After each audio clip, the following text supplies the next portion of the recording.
I gotta be careful whenever we have some guests on that like I enjoy immensely because I don't want to sound like I'm freaking glazing them from the start. I've had the pleasure now of watching you fight up close and personal in the last 2 stand-up fight series. Yeah. And I have been very impressed with your performance, how you carry yourself on and off. I would have said the court, but in the ring, right? The links. Yeah, right. And I got to be honest with you. I think that you're one of the top prospects I've seen in St. Louis in a very long time. Now, Muay Thai is not necessarily my sport, but combat is something I think I'm attuned to. And I've been talking to some people around you, and I am not alone in our hype for you. So, Ty Prakit, thank you for coming on. What's up, guys? Happy to be here. I'm glad I'm here right now. Yeah. Happy to talk. Can we start, if you don't mind? I actually want to start with the last fight. So Yeah. you had fought a guy by the name of Max Reed, correct? No, that's my teammate. That's Max. your teammate. Yeah, Forgive me. yeah. Sorry, Max. I mean, I fought him a lot. He fought on the card. Yeah. We spar a lot all the time, but I fought a dude named Blake Marcel. Forgive me. And it was both of you guys had the titles, and it was kind of like a unification match. Right? No, I had the title. He didn't have the title? No, defending the belt on that one. Well, then why did he have like a little title icon on the? Gotta ask Chad about that. I'm not I thought sure. you guys Probably, were both champions. Probably misprint. You know, Thai style. If you see any Thai poster out in Thailand, it's always a misprint somewhere. So that's probably what that was right there. Nice. So you won the belt, in the last fight? Yeah. And then this was your first title defense? Yep, first title defense. Nice. I think it was the first stand-up fight series title defense too. Really? Yeah, I don't think anybody's defended their belt. Can't think of anybody that did. Interesting. Well, he's only had, and I don't mean this as like an insult. He's only had 9 cards, and I've only been to, I think, 3 of them in total now. And I got to be honest with you, Chad, crushing it. Like absolute great matchmaking, great cards, action from top to bottom. And I said it before, and I'll say it again. You were definitely the dark horse fight on that card, and you lived up to expectations. Yeah, but I've never seen myself as a dark horse. I always see myself as the main event on every card. Yeah? It's just because I know every time I fight, the crowd buzzes every time. I can feel the energy from the crowd because something about like even in my first fight, I came out to some young boy and the crowd was getting lit off of that, and then in there I performed like I always do. I just kind of fought. But yeah, I always feel myself as not the dark horse, but people when they see my name, they know it's gonna be a good fight every time. I cannot agree more with that statement now. Like I said, the 2 cards ago, because last card was last card, was the first time I saw you fight. And I remember I went up to Chad and I was like, who the fuck is that kid? Yeah. And he goes, yeah, Ty's legit, isn't he? I was like, yeah. And this last fight that you had was, I want to say competitive, but man, you definitely got him out of there. And I don't want to say make it look easy because I don't want to sound disrespectful to the opponent, but you had a very game opponent in front of you and you just picked away at him and then ultimately finished it with a beautiful knee to the abdomen. Yeah. When you went out there for the fight, just out of curiosity, did you have a game plan or was it just kind of like go out there, do my thing, and then react accordingly? The game plan was I was going to try to punch him a little bit more. I think I told you this. I was going to be more aggressive. And in the first round, I couldn't really get my range. I did a little bit. My range just felt a little bit off in the first round with the kicks and the punches because I would throw a kick and he would just slide back and then we'd smother a little bit, so go right into the clinch. And then at the very end of the first round, I hit him with I didn't hit him with anything, but I threw a combo and I noticed he went straight backwards as soon as I threw it. So at the start of the second round, I just started the same way I ended the first round. Just come pressure forward, kind of like how Rod Tank fights. Just kind of turn forward with lots of head movement and then lots of punches. Can we dig into that just a little bit? So like when you say at the end of the first round, when you threw a combination and noticed that he was going straight back, what are you implying with that? Meaning that if you were to throw a combination and commit to it, you know that if he's going to go straight back, all you have to do is kind of follow that pace. Yeah, exactly. If someone comes in at an angle, you're going to have to react accordingly. Yeah, I noticed he didn't turn off or anything. He just kind of went long guard like this and just went straight backwards. So I was like, so that you could anticipate that for your combination. Yeah. That's not a novice thing to understand. Yeah, I don't know. It's just kind of I feel it in the fight. I don't realize I'm doing it, but I kind of feel it in the fight. And then I know if somebody goes on the long guard here, what I like to throw since I'm southpaw is my right uppercut, my lead uppercut, and just slips right underneath the long guard every time. And that actually dropped him the first time I dropped him, which wasn't a knockdown, but it was he fell, which from the uppercut right there. Which I thought was kind of weird. There was a lot of things that night. Let me ask you this question. I don't mean to sound very any disrespect to anybody, but sometimes I feel like perhaps the State Athletic Commission, they have like a wide berth of like responsibilities. So they do like kickboxing, they do Muay Thai, MMA, mixed rule bouts, and things like that. how do you feel about the consistency of the officiating That's in that's. Muay Thai? I was gonna say, as long as it's consistent, I don't really care. As long as it's So even if consistent it's all the way bad, through. even if the calls are If bad, it's just be consistently consistently yeah. bad. But I noticed in some of the fights, like in the kickboxing at least, somebody would teep somebody, and sometimes they counted as a knockdown. Sometimes they didn't count it as a knockdown, and I think since kickboxing, I don't think it should be a knockdown since you're not hurting them or anything. But Missouri states, If when the both rules meeting, gloves touch the if they ground. teep them, they fall. That's a knockdown. Which is like it makes. There was a second girl fight that night, Tiana and her opponent Gabby, and in the end of the third round, Gabby went for like some Superman punch or whatever, and Tiana kicked her, and like Gabby kind of fell forward from that, and like her gloves touched the ground, and they ruled that a knockdown. Okay. Which I thought was like absolutely wild. So like for the record, it doesn't even matter because on every judge's scorecard, she lost round 1 and 2. Okay. So even without this knockdown, even if she would have won that round, she would have still lost a unanimous decision 29-28. The only reason I'm bringing it up is, let's just say, for argument's sake, because both of those rounds were close, like she won round 2. You're throwing the fight because she did a Superman punch, was off balance from the counter. Like she didn't get hit with like in the head or anything. She literally like was like bracing her fall. Yeah. And when they And ruled it a said that- knockdown, Yeah. I lost my shit. And then like everyone turns to me and goes like, if both gloves touch the ground, I was like, that is the most, like, I'm sorry, that is the dumbest fucking thing I've ever heard in my life. Because you, as a fighter, you're going to naturally, okay, what's the alternative? Fall on my face? And they say in the rules meeting, if it's like an off balance shot, it's not a knockdown. It has to be like a clean teep. Yeah. Like not where like he slips or something or she slips or something. So it just got to be consistent. Which I don't know who the think judge it was is. for that one. I forget off the top of my head. I love you all equally. I think it's a very tough job, and it's Is like, that the judging or is that the reffing right sorry, there? not the judge. Yes, the Okay. referee. Forgive me. Well, also the judges, because like the judge, like the people Yeah. like around the people around the ring was like, that's the rules. I was like, yeah, that's not a knockdown. It's a hard job to get done right, and the consistency is difficult. It was just one of the things that I noticed that night that didn't have anything to do with the fighters or like the crowd or the ring or anything like that. It was just like, guys, like, what are we doing here? But And I think too, a lot of the refs and the judges, and I may be mistaken by this, they might not watch as much kickboxing or Muay Thai, or they might not be as familiar with the game versus MMA and boxing, where they can score very clearly. And even Yes. MMA, you can't really score as clearly, but boxing, you can score clearly. But Muay Thai and kickboxing, it's always kind of iffy on the scoring. I would actually make the argument that like, I think MMA might be easier to score than Muay Thai. Yeah, Because, at I least think for so, me. yeah. Because from first fight to the end fight on an MMA card, you're gonna get all MMA fights. Like the only difference between amateur and pro is gonna be the length of the rounds and whether or not you can throw elbows and knees to the head. Just wanted to take a second to pause the action and just tell you guys thank you so much for consuming our content. Easy Talk is a passion project. This podcast is just a bunch of like-minded people coming together to produce some cool stuff and talk to some cool people. One of the things I would very much appreciate is if you could possibly like the video or subscribe to the channel, just because it helps us in the algorithm and ultimately to grow, to get more exposure to everybody, including ourselves, and ultimately just make a better product. Take a second, I'd greatly appreciate it, and on with the show.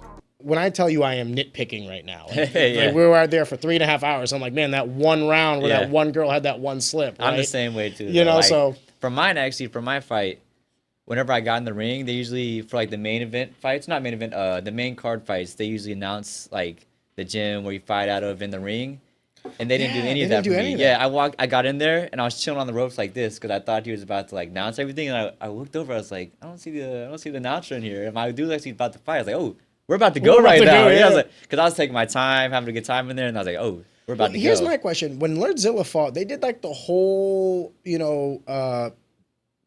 like Thai setup and Like the white and crew and stuff? ritual and everything. And I was like, that was beautiful. That was Yeah. cool. Why didn't everyone else do that? I think it's a time thing. Yeah, 'Cause that took like it's that takes 10 some time. minutes, Yeah, and, yeah. and And I don't- everyone's like, Every time if I do mine, I'll do like a half of one because I'm only half Thai, so I'll do like a halfway cruise. So I'm gonna go like they go around the whole ring 4 times. oh, you can only do that if you're full Thai. No, Or, like, no, half but Thai? that's just my way of doing it. Oh, I'll okay. probably only do it halfway, so I'll go to like 2 sides and not close off the whole ring. Why? Because you're what, mixed? Yeah, 50-50. So I don't know. It's just my style. That's kinda cool. I And I don't like understand what it you're takes too doing. long too. I was like, I'm You're gonna like- just fight. I'm a millennial. Or actually, no, what are you? You're 21, you're B. Z. I'm Z, thinking you're Z. Gen Z? Okay, Yeah. forgive me. Gen I'm Z getting old, man. represent. Gen Z represent. So obviously the fight went exactly how you had predicted it. spoiler warning, we had a barbecue earlier that week that Chad, thank you, invited me to, and we got to talk a little bit off the record, and that's actually how we're here today, right? And you told me at that barbecue, you're like, I'm looking for the knockout, I'm looking for the knockout. I did have one question for you that's kind of not really tied to the fight, but like, how important is it for you to get a finish or to have a fight that's exciting or to have a good performance? Like, if you were to take those three things, what is most important to you? A good performance, a finish, or an exciting fight? So before that fight, I always thought getting the finish was the most important. But after getting the finish, it didn't feel fulfilling. Like it didn't because I wasn't sweating or anything. I wasn't out of breath. Usually after a fight, It's a fucking savage comment. I'm worn down, tired, like want to get some McDonald's. Is this all you have? But I would still say knockout is still probably number one. It doesn't have as much value as it did before for me, but it's still number one getting the finish. So I think it just shows the skill level, your skill level, your speed, your strength. It shows everything, just everything combined. I'm sorry. In the knockout. And then probably exciting fight number two, because that's what's going to bring people back to watch you again if you're exciting. If you're boring point fighting, it's no fun to watch in my opinion. And then what was the last one, number three? Just good performance. Good like where you went out there and like you said, like maybe you didn't get the finish. Yeah. Maybe it wasn't the most exciting fight. Maybe good performance number two. Okay. Yeah, because winning's number one. And then so knockout number one, and then good performance. So obviously, you have a good performance, you probably won, and then exciting fight Third, number three. Yep. I always thought the same thing. Like I wanted to strive for the finish, but I will settle for the win. And then the last thing was like my performance. Like because fighting is inconsistent. Perhaps I have a bad. There's so many things that can happen in camp, and you walk into a fight with so many injuries and stuff like that. You'd be lucky to come in there 100%, and people don't know that. So and actually, this fight for this camp for like the past month, I didn't use my left kick. Because you hurt yourself? I sprained my ankle a couple months ago and just still wasn't, the mobility wasn't there. So I'm just going to save it for the fight. I'll just save it. I didn't even really use it for the fight either. So I saved it even some more. So didn't even use my left kick really. So that's why I was really focusing on the hands too, is because I was trying to improve my boxing during this camp. Because I always think about if I'm doing with the injury during camp, I think that's nerfing myself. Like a video game, you have to nerf like a gun if it's too powerful. So I think if it's nerfing myself and using other parts of my game to try to improve and get better each fight. I think it's also smart to work on your weaknesses to make sure that they are strengths as well, you know? And sometimes if a injury is what causes that, fine. You know what I mean? I also think it's intelligent to know.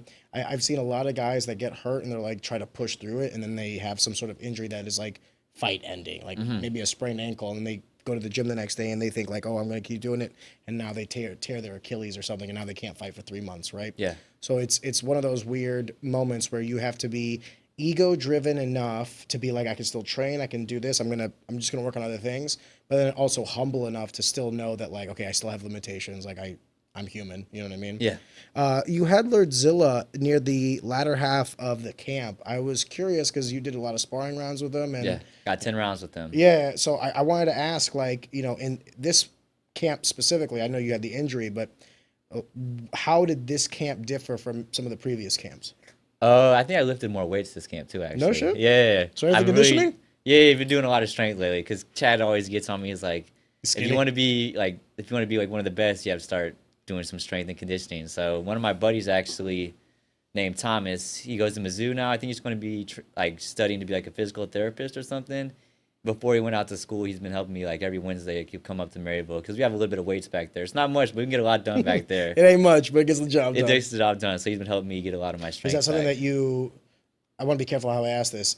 Not that you don't like it or anything, just you haven't thought about it until now? No, just I get inconsistent with it. Yeah. I'd say because it's lifting weights. I mean, look at me. I don't lift weights. I just fight. So. Not with that attitude. Yeah, but gotta get stronger. So I feel like that showed in the fight too a little bit.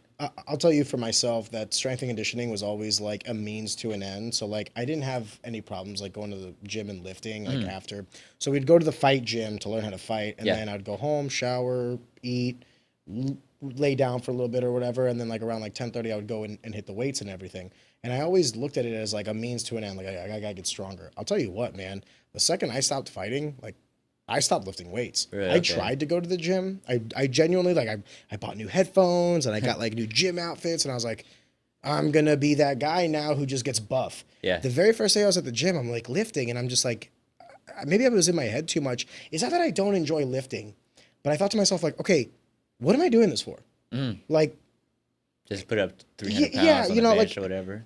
I mean, don't get me wrong. Like, I like lifting. It's not that I don't like lifting, but if I'm going to dedicate an hour of my day to something, you know, if I read a book on something, then it'll help me in other endeavors in my life. Or if I spend time with my family, that's like good for my soul. So like, there's kind of like a means to an end.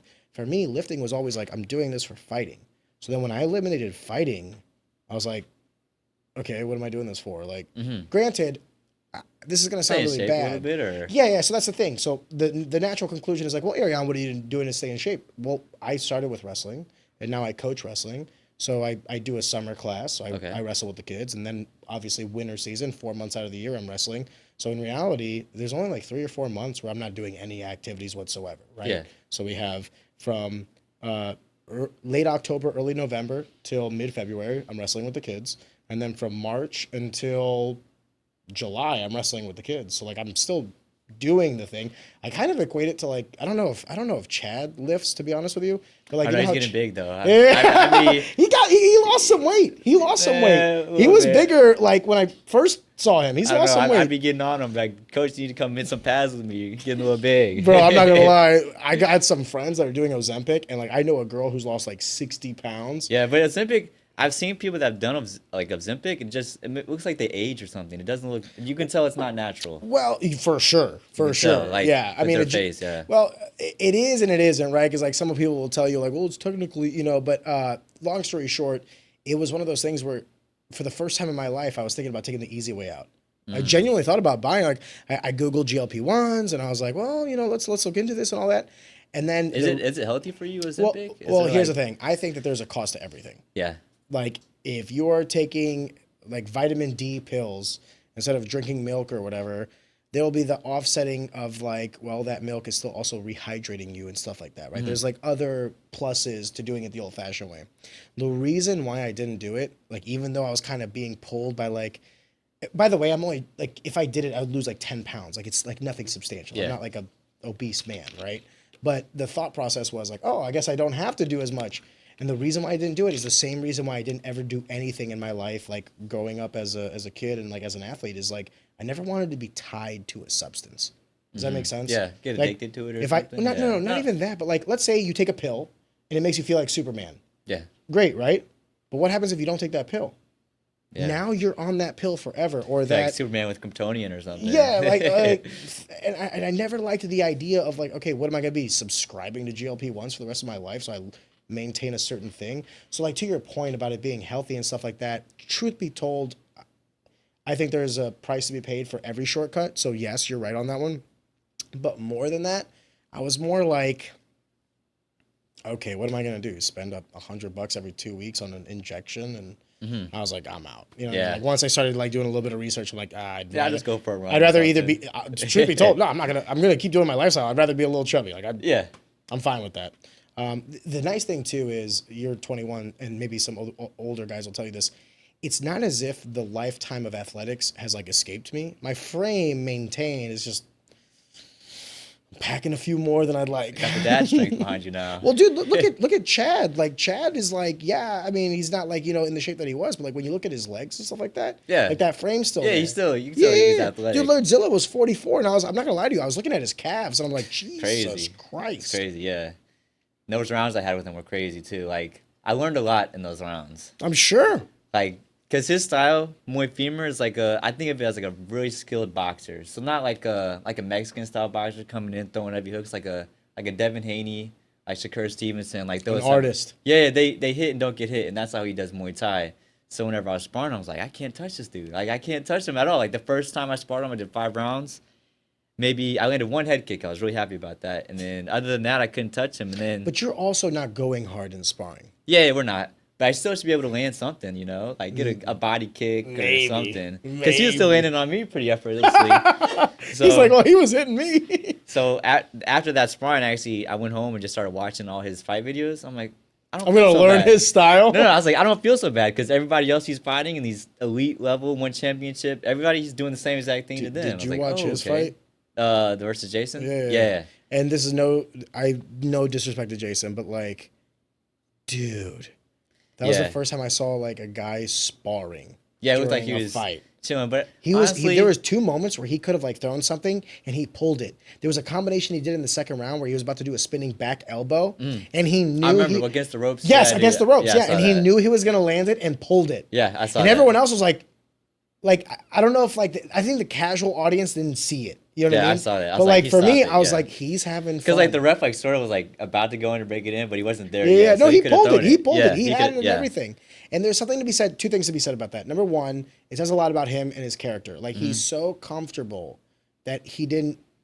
Dude, if you put me in there with anybody, I'm fucking walking away with the finish if I can walk away with it. You know what I mean? And that shows you like how much more mature he is than me. And I'm 32. Yeah. So it says a lot about him. And then moreover, it says a lot about his skill set to where he's so confident in his abilities that he's like, whatever. Yeah, he you was know what chilling. I mean?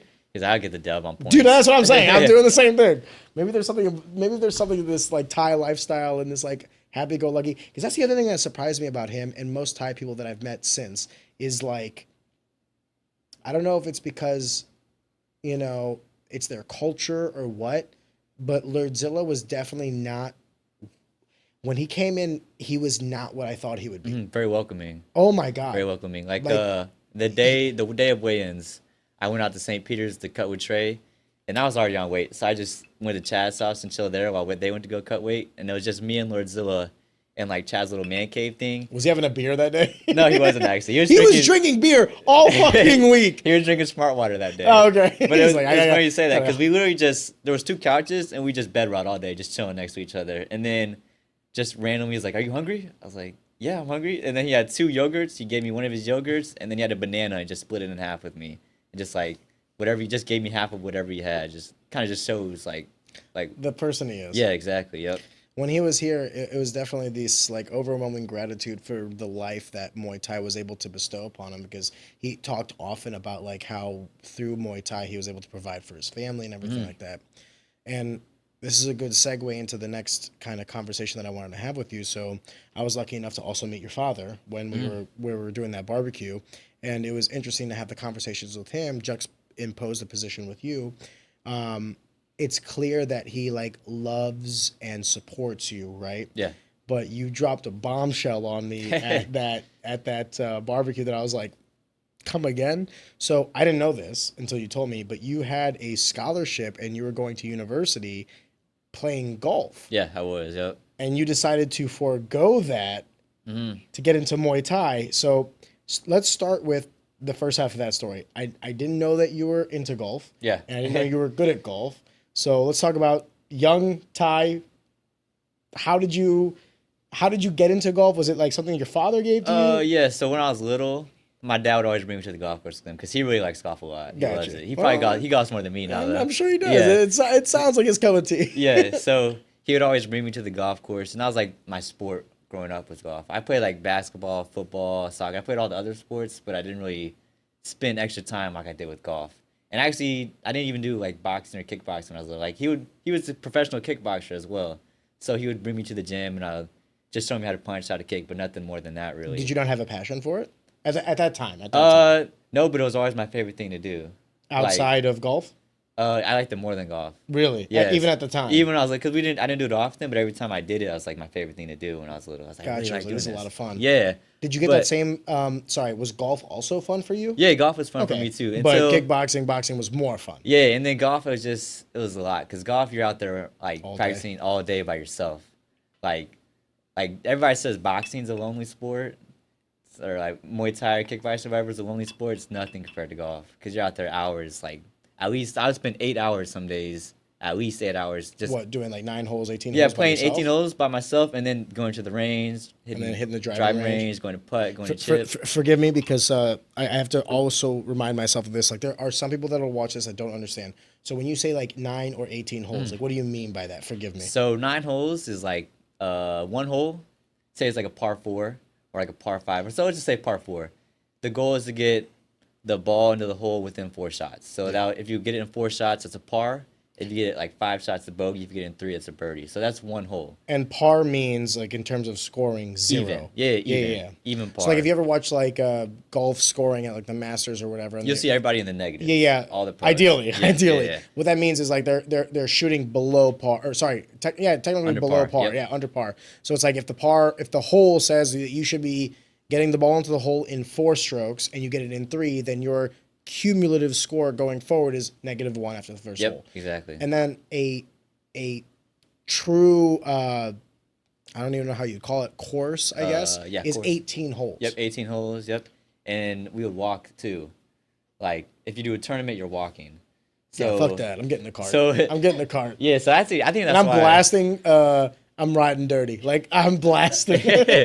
But yeah, tournament those are long. You're walking like so say a course is 6,700 yards. That's just how long the holes are. Yeah. That doesn't count walking each hole too. So you're hitting it 300 yards, and then you got to walk 300 yards to get back to your ball. Yeah, with your bag. It's a lot of walking. But it's not like it's physically demanding or anything. I think it is. It was how heavy is the bag? There's a reason they have caddies in golf carts. It depends on how many snacks you have. So in high school golf, you have to be loaded with snacks. Do you not get like a little golf cart? No. Or like a little push cart? No, like a golf cart. No, you have to carry the bag. Because, I don't know. It doesn't feel the same, though. Because after you walk for a while and you get in the car, if you're playing a tournament, you want to walk. You're more in... Keeps you like, bro, fuck that. I'm getting in the cart. Yeah, but now that I play casually, I'm getting the cart every time, for sure. The only times I've ever gone to play golf, I'm awful, by the way. Like, I'm actually pretty good at like a drive. Like, I'm good first hit. Everything else. Yeah, that shows you how people that don't golf that much. Yeah, I don't. Well, we go to like Top Golf all the time for like business and shit, and like I love that because like everyone else is trying to get it in the hole. And as a golfer, golfers hate Top Golf. Really? Yeah. Why? Because it's expensive and you don't get to hit the ball as many times as you want to. Whereas you go to the range for $10, you do the same thing. Brother, the reason I love Top Golf is I spend 2/3 of my time drinking and eating, 1/3 of my time hitting the ball, and like every time like we'll play this game, we're like. The goal of Top Golf is like, do you get in these holes or whatever? I don't give a fuck. I get the driver, and I'm like, the goal's 300, baby. That's the fucking goal. And the beautiful part is like the sensors in the ball, so like I don't even have to like guess. I'm like, no, we know. I'm your Neanderthal golfer. But I know enough because of business and everything that I had to learn golf to like network and that's what my dad always says. He says, true. You'll still use golf. You'll use it to network, whatever. You want to know? Can I be honest with you though? When the time comes where one day you hang up your gloves and hopefully you become an entrepreneur yourself, if you ever find yourself in a position where you're networking, you'll have best of both worlds because you'll be skilled in golf. But I find that me being an ex-fighter is also a conversation starter. Okay. Every time I go to play golf, they're all talking about, you did MMA? Yeah, so but I don't really like talking about fighting outside of. Really? Yeah, I don't. Why? I never really did it. Because people don't really know what fighting is like. And I don't feel that's why they ask, right? That's why I don't feel like explaining to them. I'm kind of introverted a little bit, so I'm like, just figure it out. Says the guy on the podcast. Yeah, I was nervous on my way here. I was like, do I want to do this? That's so ironic. He's like, I'll fuck you up, but don't talk to me. Yeah. But yeah, like, I don't really like talking about it because, like, people, when they see me too, they don't think I fight.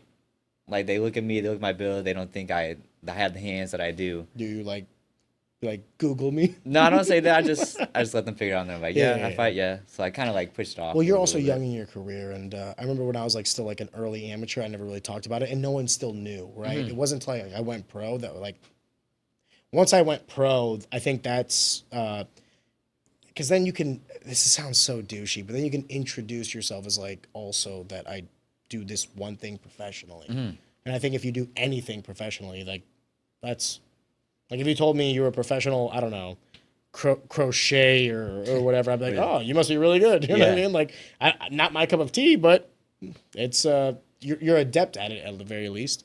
I think later on in life it might become something that you kind of blossom into. I know that for me it has helped me immensely in networking. Because it's an easy conversation starter. And if there's any advice I ever give you, one day when you open up your own gym or your own business or, you know what I mean, you hang up the gloves and you want to do something for yourself way down the road, own it. Yeah. Dude, you do something that the vast majority of people will never do. Yeah, get in the ring. Yeah. Right. The way you feel about Do you remember what it was like before you fought? Yeah, what do you mean by that though? The kind of person you were before you had your first fight? Yeah, I was actually, I don't know, like a little bit, but yeah, like I would say I was more confident then in a dumb way. Yes. In a dumb Yeah, way. yeah, yeah. Yeah. You were more oblivious to reality. Yeah, but now I'm more confident, like a different, I guess a smarter way. You could Yeah, say a you're little cocky bit. in a I know what I'm capable of kind of way. Mhm. My reaction to that is more like the vast majority of people don't know what it's like, and this is a good thing. What it's like to get punched in the face. Yeah, that's So just like surprised me. When I was little, I was getting punched in the face by my sister, ex- so I always knew what it's like getting punched. older or younger. They were all older, so Shout out sisters. now I got You a made little one. you made a beast. A little one that just punches me now too. And actually, one time my sister Charlie, she punched me like so clean, bah, gave me a black eye. Really? Yeah, How old were you? I was in elementary, probably like How old is she? first or second grade. She was probably like fourth or fifth grade, and she was Bullying. way bigger. Yeah, bullying Familiar for sure. bullying. And then my dad got home. He saw the black guy. All he asked her was like, "Did she use good form at least?" I'm like, "You didn't even ask if I was okay." I didn't or have your dad anything." on. Yeah, it was crazy. That's me. I'm like, so sometimes my daughter wrestles with her cousin or whatever, and like the family like freaks out, like, and like the wrestling will like, you know, they'll go from wrestling to like, okay, now they're like kind of like slapping each other or whatever.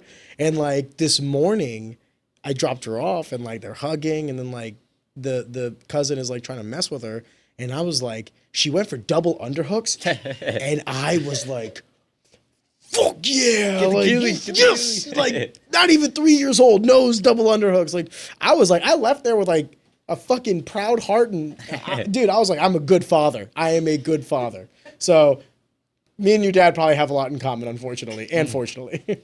No, but the reason I bring up that up is for the longest time, I didn't understand combat, and then after I did it, it was kind of this weird like mesh period where I just assumed that everyone kind of went through this, but it wasn't until I was like in professional America that I realized I'm like, oh, because like I would get questions like, "What's it like to get punched in the face?" And I'm like, "How do you not know what it's like to get punched in the face? Yeah. If you never had like a schoolyard fight or something like that, dude, you'd be surprised at the average individual and like the very." I want to be careful how I say this because I don't want to sound like rude, but like how surprised they would be at how ineffective they would be at defending themselves. Yeah, yeah. I mean, Does that everybody's make just sense? soft. Well, I Yeah. don't think everybody's soft. Most people are. I think you'd be surprised. Yeah. Yeah, have you never seen Red? And it's just no, I'm fucking with you. I'm fucking with you. I Dude, think I've you're seen right. Red I a couple think times when I sparred. So yeah, I've seen Red a couple times. I got beat up when I did. so. You had this like early introduction to golf, and you had some success with it. So much success to get a scholarship and get a higher education through Yeah. that. Can you walk me through your high schooler? You get a scholarship, you go to college. What is the process to be like, hey, I don't think I want to do this. I think I want to do Muay Thai Yeah. instead. So actually in college, I was getting the best grades I've had like since middle school. Cause like when I was in college, like I need to lock in. I'm getting paid to go now. Let's lock in a little bit. So actually my freshman year, I was on the dean's list like 3.6, 3.7. Nice. Something that. So I was locked in. I was ready to go. And then my sophomore By the way, year, what were you studying out of I was curiosity? just studying business. Yeah, So just didn't know what to do. So I picked all business. like every man, business administration. Yeah, And so- my joke is like, oh, what are you gonna do? Administer business? Yeah, I don't know, something. Hey, But listen. it was never my passion to learn business. Like I always like in school. Really? Yeah, I always liked history. But there was no good jobs with history, I feel like, so that's why I picked business. Yeah, but those though don't know their history are doomed to repeat it. Mm-hmm. So it's one of those things where I don't necessarily think it's tied to a market value. However, I think it's tied to like, it's tied to a true intrinsic value. I don't know. What History that has means. been okay. Forgive me. Let me elaborate. Yeah. When I was younger, I hated history. I was like, who the fuck cares about all this shit? And then once you realize like the mistakes of humanity have repeated themselves ad nauseum, you're like, oh, well, of course. If enough people don't understand the mistakes of the past, they're doomed to repeat it. And more often, it'll actually like illuminate the path and forward with you because you'll understand like I am not the person who has been here like first. There have been people previous generations that have experienced the same things and have done wrong and have zigged instead of zagged. So I can learn from, they say intelligence is learning from your own mistakes. Wisdom is learning from other people's mistakes. So history allows you to be wise. So the fact that you say that you like history, I think there's like a wisdom to that. Maybe, I don't know. I just like history. I was like, it's just always caught my eye. Like when I was little, I always like watching the History Channel and stuff like that. Just 'cause What is your favorite type of history out of curiosity? Like world history, European, American history, out of curiosity? Well, when I was little, I kind of liked American history a lot. Yeah, it's a beautiful Like, story. But then randomly, on like I think it was the fourth or fifth grade, we started learning world history about like sailors. So I really liked that a lot. So then I started learning. I liked world history a lot. I like learning about wars too. When I was little, I don't know, it just interested me. Like little guy, like guns, shooting. That's World pretty War cool. One, the difference between World War One and World War Two, the difference between World War Two and the Cold War, Vietnam War. What we got going on now. Yeah, the Cold War Two. Yeah. So that, and then now I like learning about world history a little bit more because I like Japanese culture. I like Asian cultures a lot, so I'm trying to learn about them. I think. What is it about Asian cultures? Obviously, there's a heritage Yeah, there. I'm half Asian, and I don't know, they're just cool with samurais. They're just badass. It is kind of badass. Yeah. And I'm not gonna lie. Like, so we off the record, we talked a little bit about anime, and there is something to be said about Japanese, Eurasian Peninsula, and the Asian culture. It's obviously bled over to America because I am an Albanian American and I'm a giant anime nerd and I love And video it games. used to be weird if you watched anime. Like when I was in, I don't think it was ever weird. It was weird. It was weird. Not, When I was not in, between like, guys.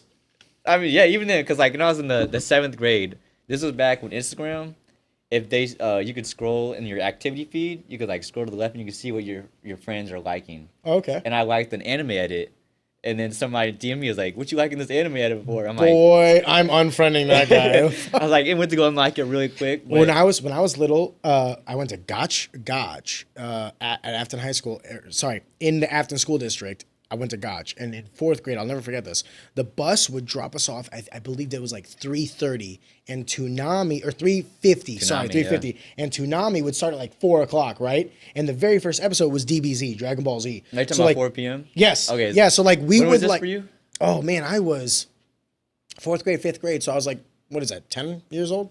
Okay. 9 years old? Our Toonami, for my Toonami, isn't come into like weekends at like 11 p.m. Bro, your Toonami was like the third iteration of Toonami. Yeah. So like when I watched Toonami, that was my first, like Dragon Ball Z and Toonami was like my first, what is this? Because like before that, we watched Kids WB on Sundays. And Kids WB had like your animes, but it was like Pokemon, Yu-Gi-Oh, things like that. So then I remember one day I got home, I was in like third grade or whatever, and I got home earlier because like we got earlier release than the fourth to fifth graders. Anyway, and I was like, flipping through the channels and I got to Dragon Ball Z and it's like fighting and beams and shit. Yeah. And I was like, lit. yo, because at that age I was like into Power Rangers. Yeah, Power Rangers, that was my thing. And too. Dragon Ball Z, I those two like Power things. Rangers. I think there's an affinity to martial artists and Anime, yeah.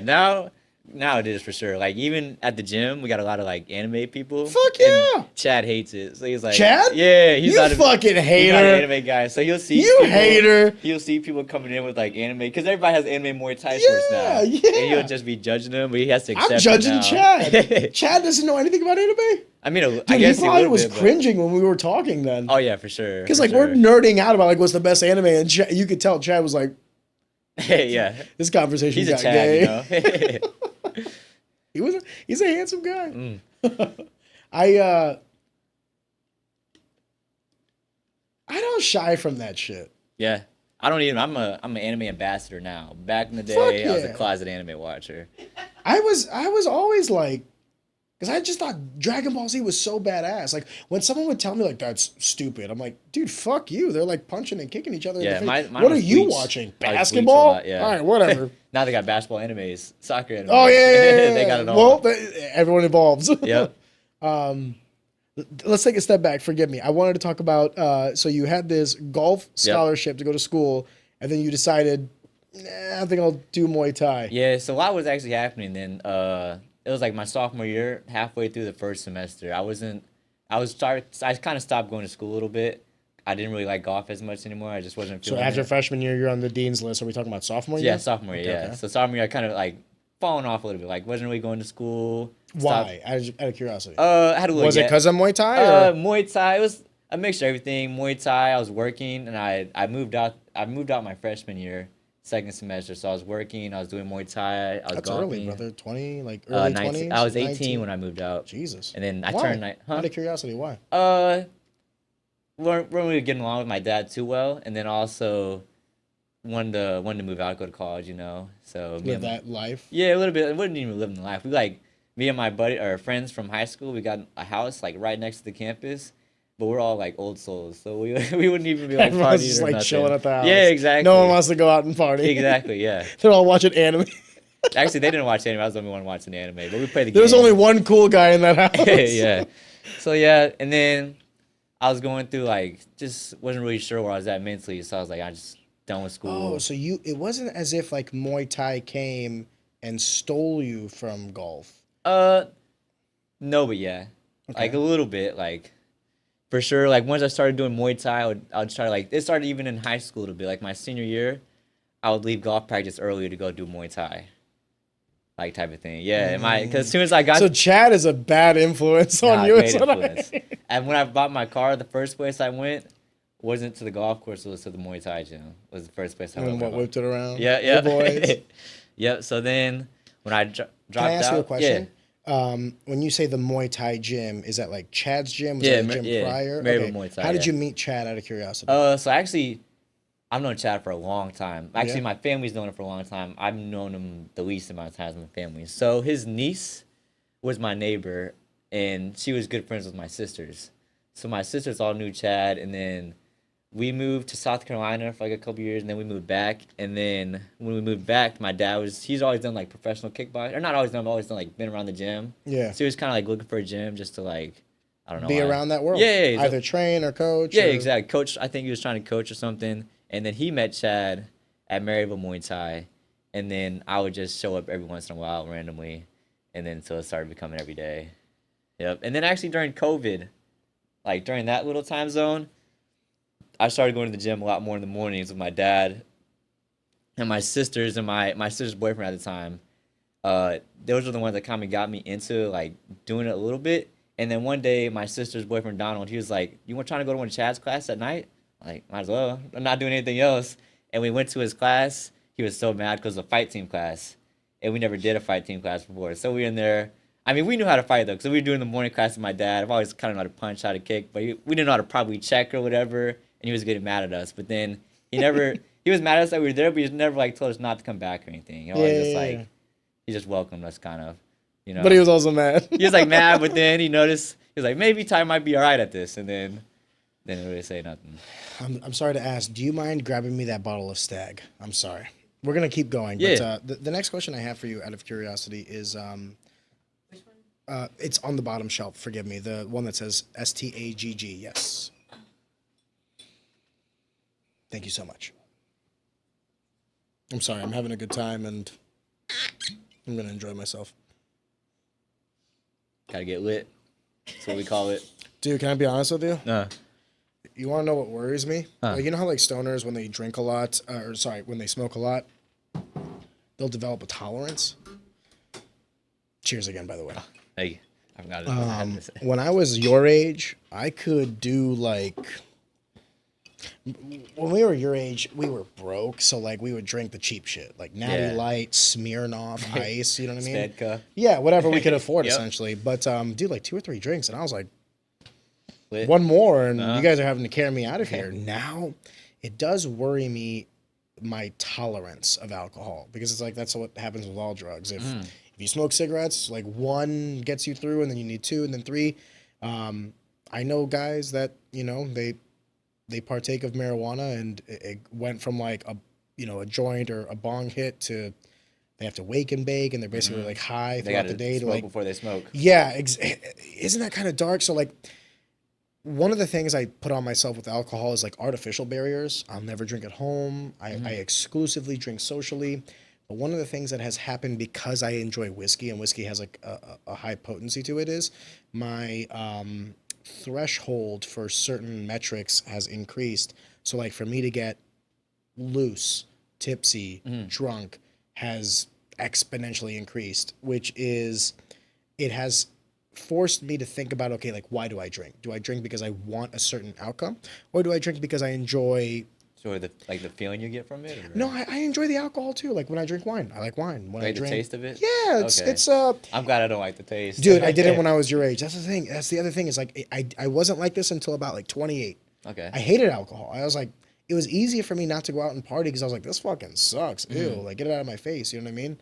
And then I don't know what happened, but around like 27, 28, also COVID time, I was like, this ain't half bad. Yeah. And then after that, we kind of rolled with it. But to the point of what I'm saying is like, it's not as if I'm chasing a feeling as much as I enjoy the process. However, I am acknowledging that what I'm putting into my body is poison. So I need to create like barriers. Berries, yeah. Because too much of anything will kill you. Too much water, you'll drown. Too much air, you will literally, your blood will boil.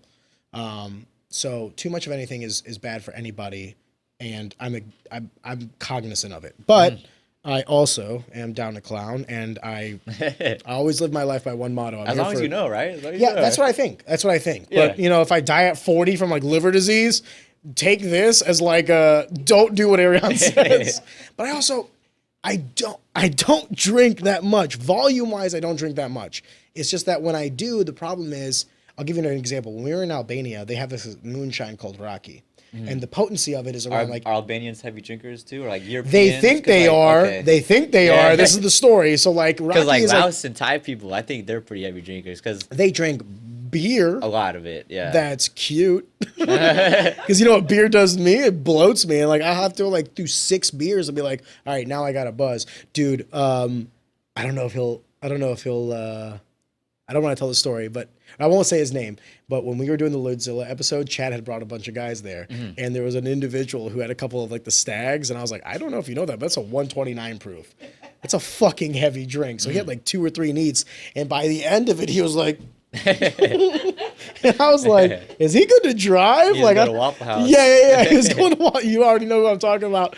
And he was having a good time. I didn't want to stop him, but to my point with the Albanian thing was, they do this drink called raki. Okay, it's like Albanian moonshine. They'll make it out of potatoes, grapes, whatever, right? Yeah.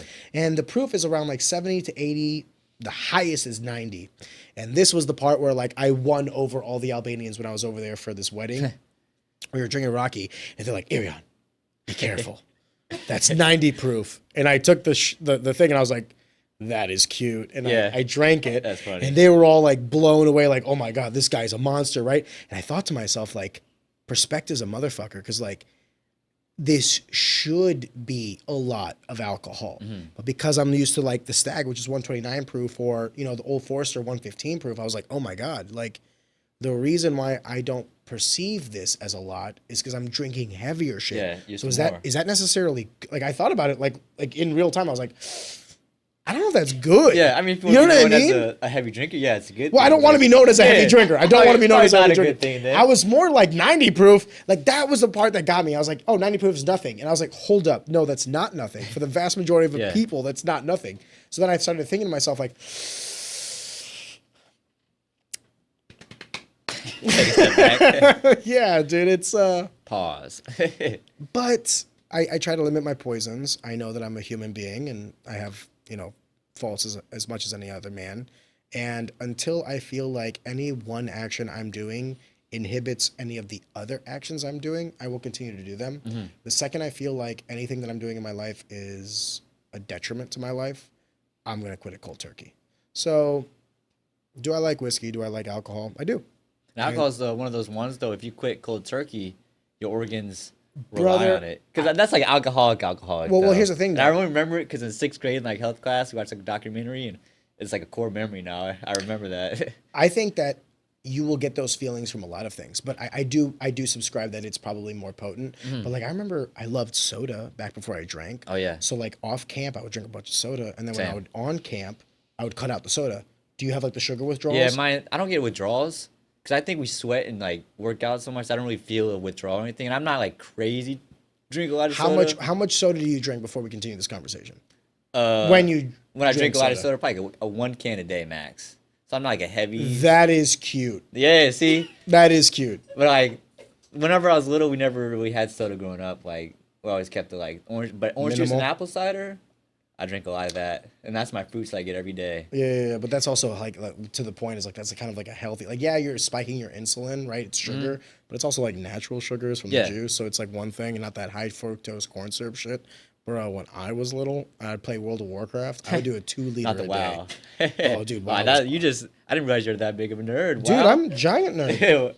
Dude, when I was in high school, I was the jock because I played sports and I was like the class clown and everything. I got my senior superlative was biggest flirt because I don't know if you know this, but talking to people comes very naturally to me. So I was a very social butterfly, and I just didn't care. Like I knew that my motto was always like, as long as it doesn't hurt anybody, I'm gonna do whatever I want to do.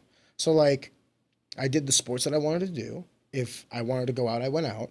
And if I wanted to fucking stay up all night and do Molten Core back with Vanilla WoW, I fucking did. Yeah. I didn't care. And if anybody said anything about Dragon Ball Z or Power Rangers or World of Warcraft, I'd be like, shut up.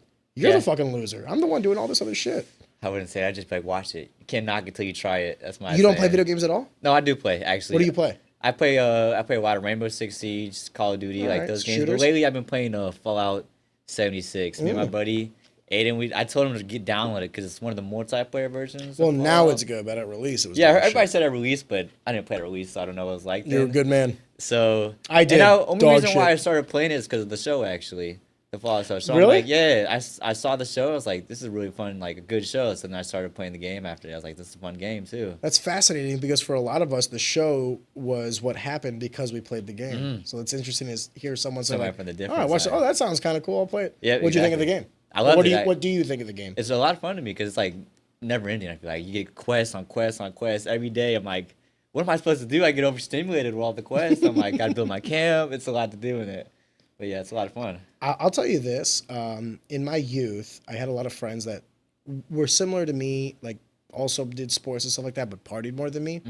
And when I was growing up, video games got a really bad rap. Like, video games make you violent. Video games do this, that, or that. There was a kid.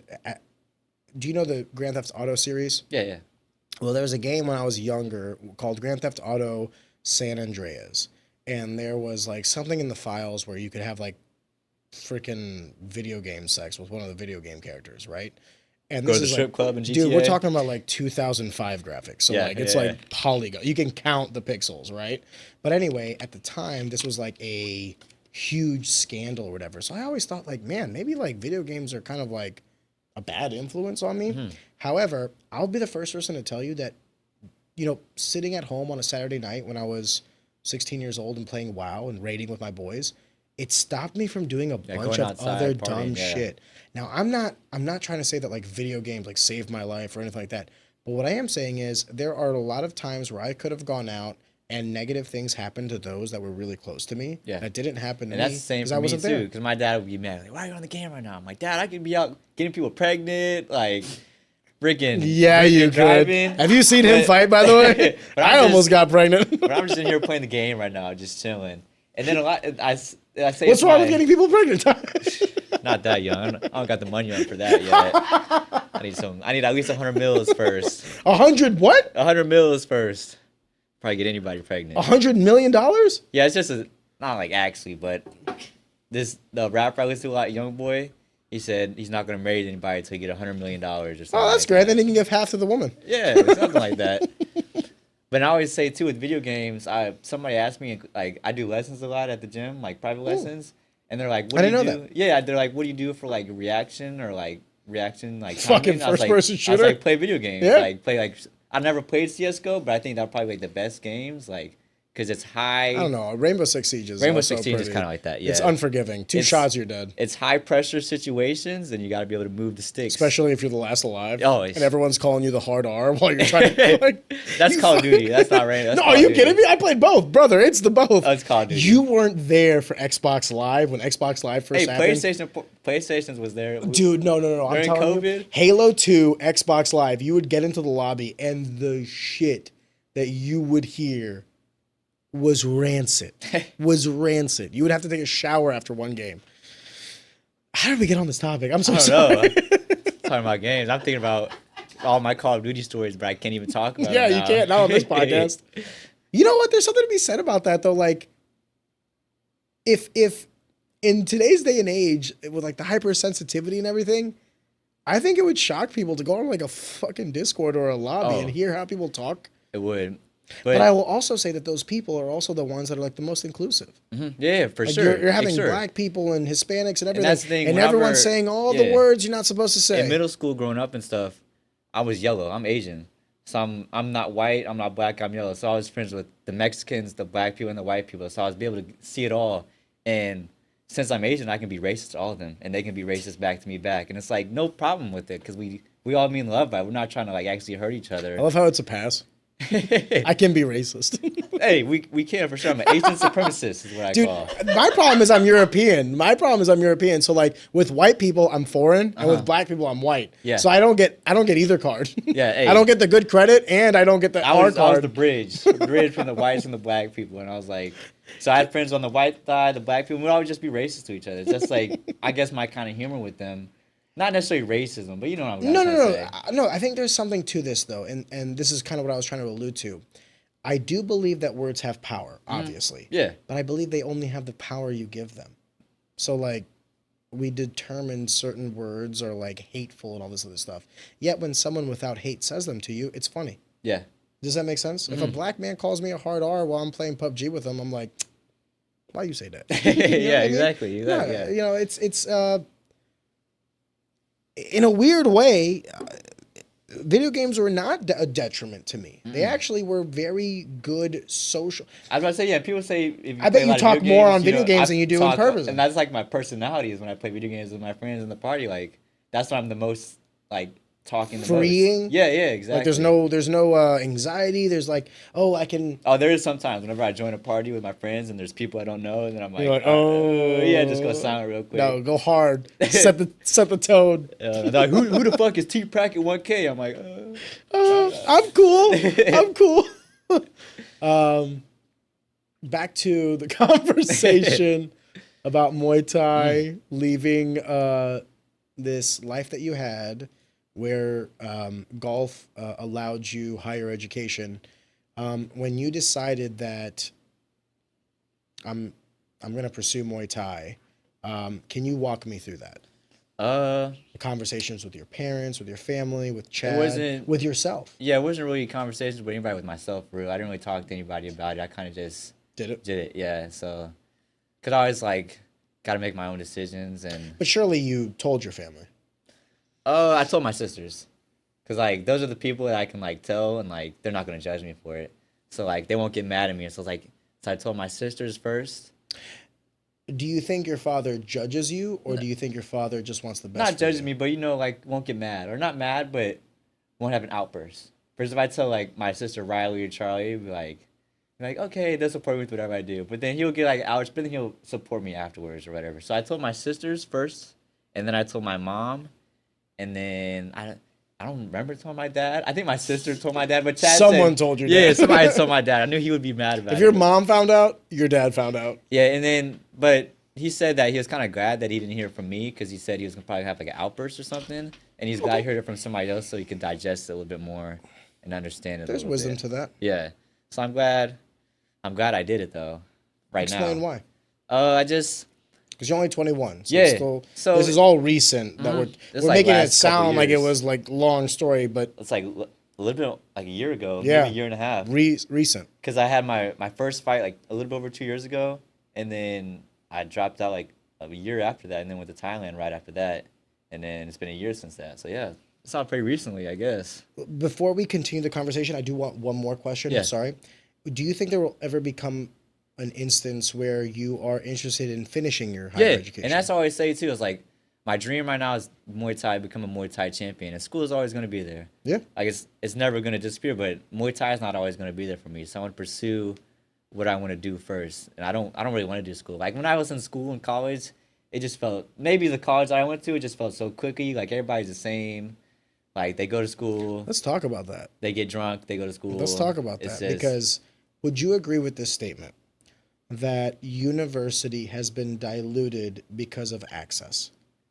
Like, what do you So mean by many that? people go to college so that the quality of that university has been, I don't want to say lesser than, because that that makes it sound as if I'm kind of like bad mouthing higher education.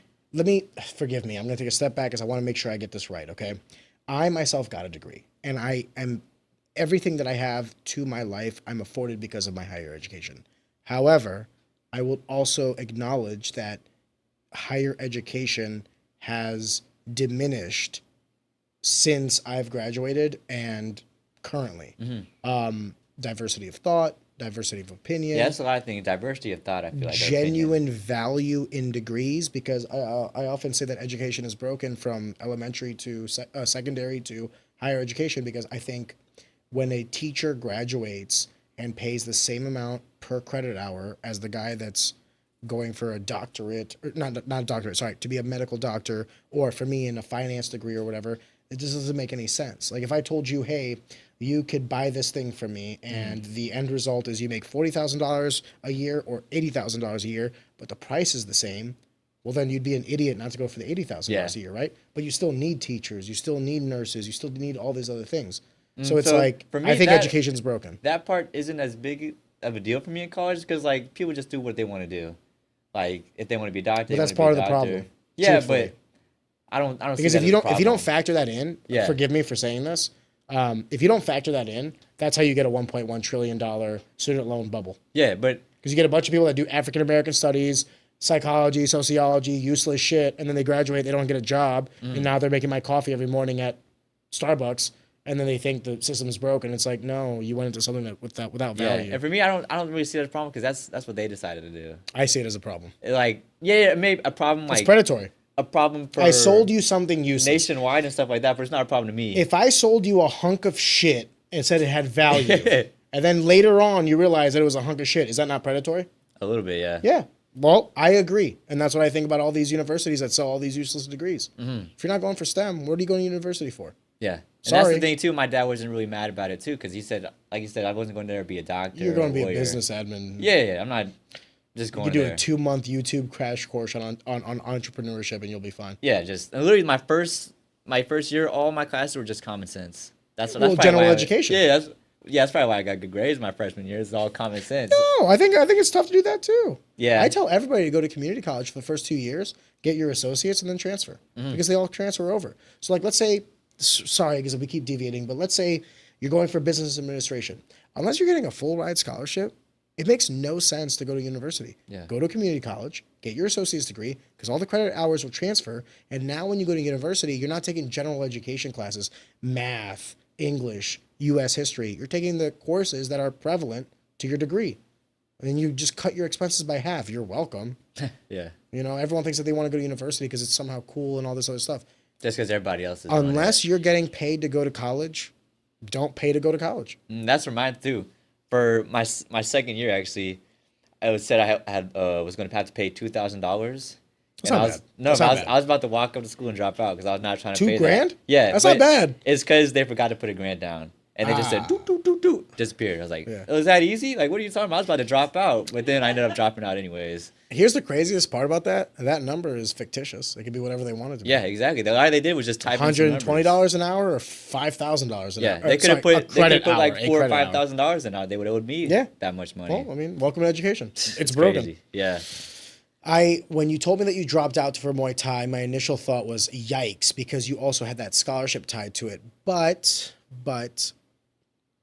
you are one of few people that I think could actually make it in this sport based on natural talent and mentality, and also the village around you, because your father was an ex-fighter. And that's the thing, too. That's why I really enjoyed the gym. Like, at school and the golf team, I didn't really feel like as one of them, you know? Really? I always felt like kind of an outsider a little bit, because my first year I commuted to school. So that means like I travel to school versus like you didn't stay on campus. Yeah. So I always felt like, and then I would go to class. Yeah, way like $15,000 cheaper. But then I ended up moving out to school anyways. But it was until it wasn't. Yeah, I always felt like I didn't really belong there. That's just kind of me, I guess.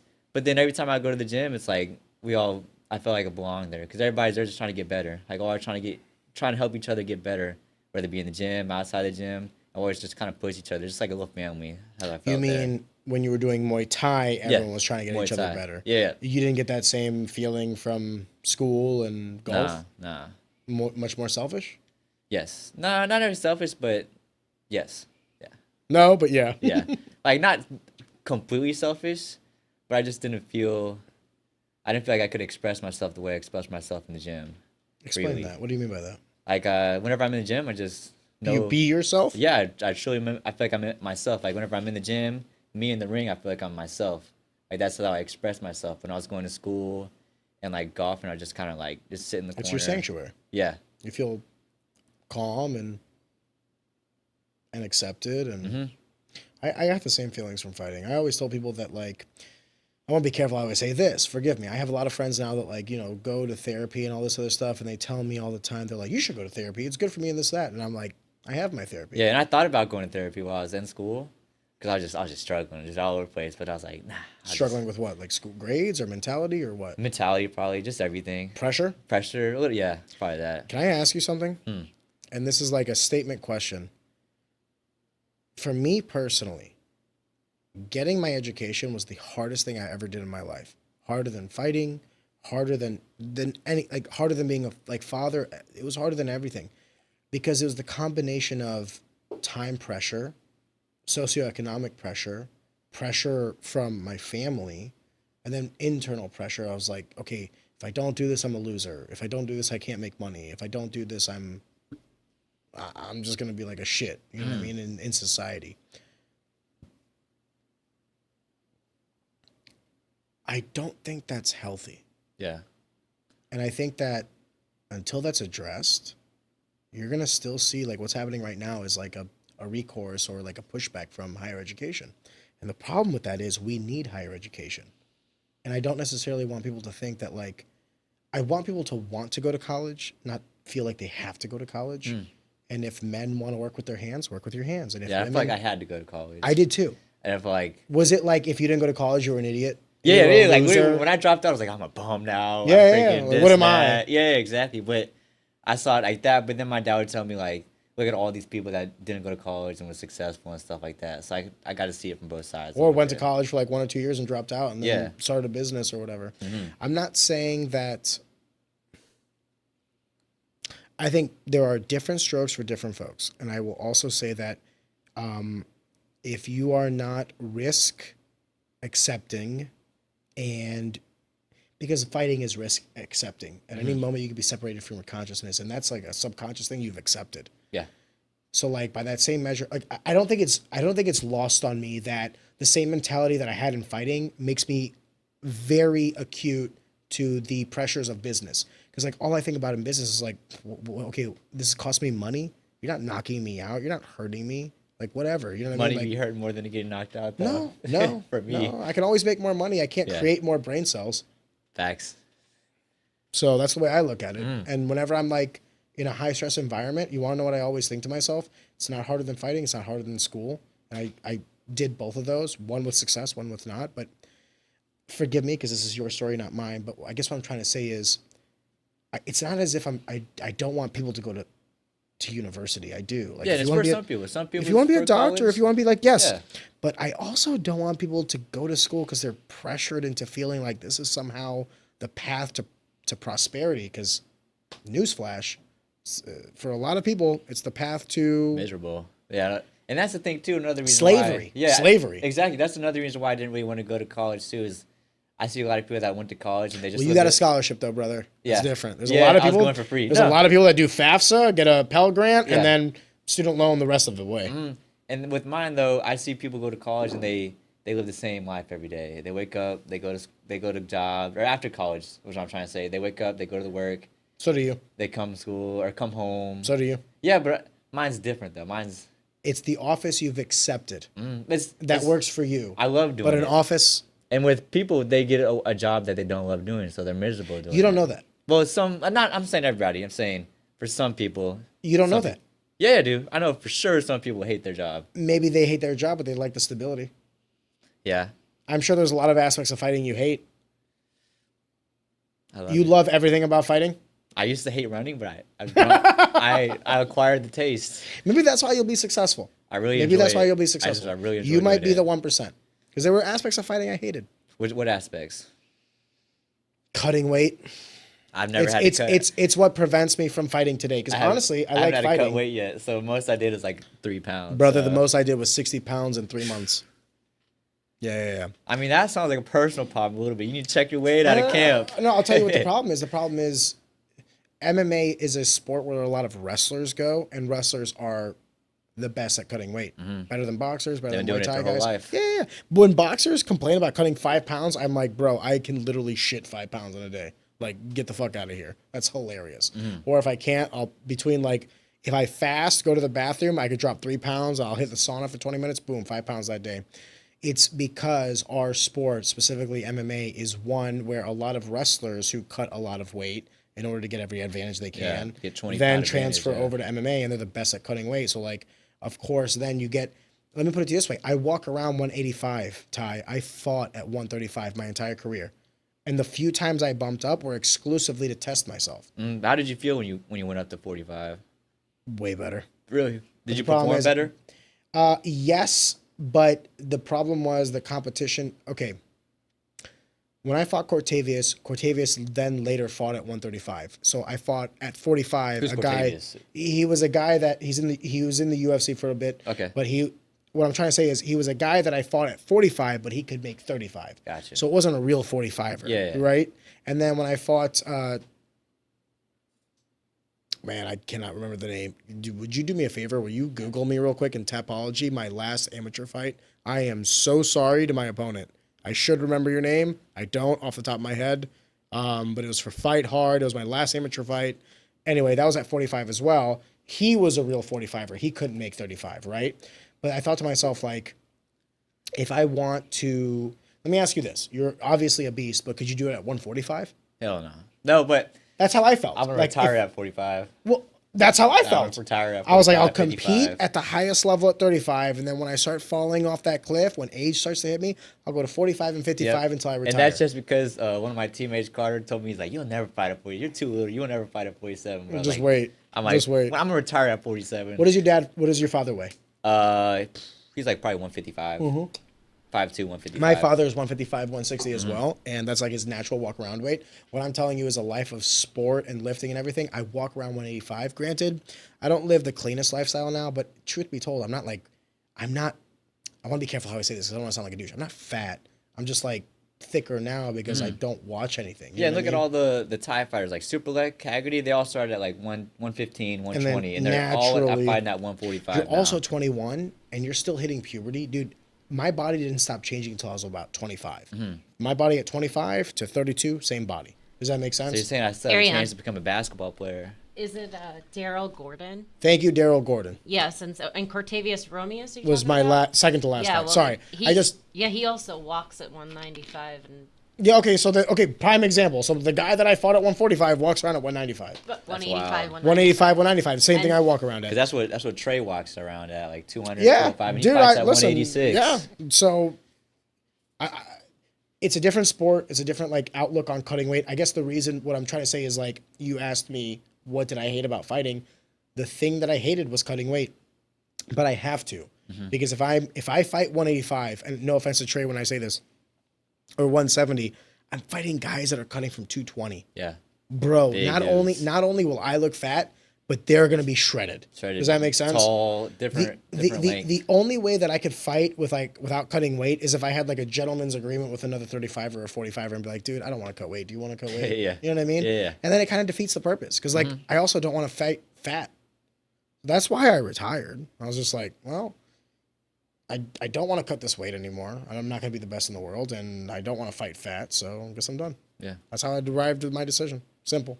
Luckily, I haven't had to deal with the weight cut. So No, I think it's one of the best things about your sport. I think it's one of the worst things about MMA. And by the way, I don't think it's going to change in your sport, and I don't think it's going to change in mine. Yeah, and the thing too with the one championship, they do hydration tests now. Too. I don't think that matters. You don't think? I don't think that. I think affects it's the very cut? easy to cheat a hydration test. Okay, because I don't really know what it means. Ty, They're like I've 0.70. cheated hydration tests. How do you? What even is a hydration test? Like, what does your P have to be? BMI, so they'll do like a body mass index on you, and then they'll look at your urine to see like how dehydrated you are. I should not say this openly, but whatever. I'm out of competition.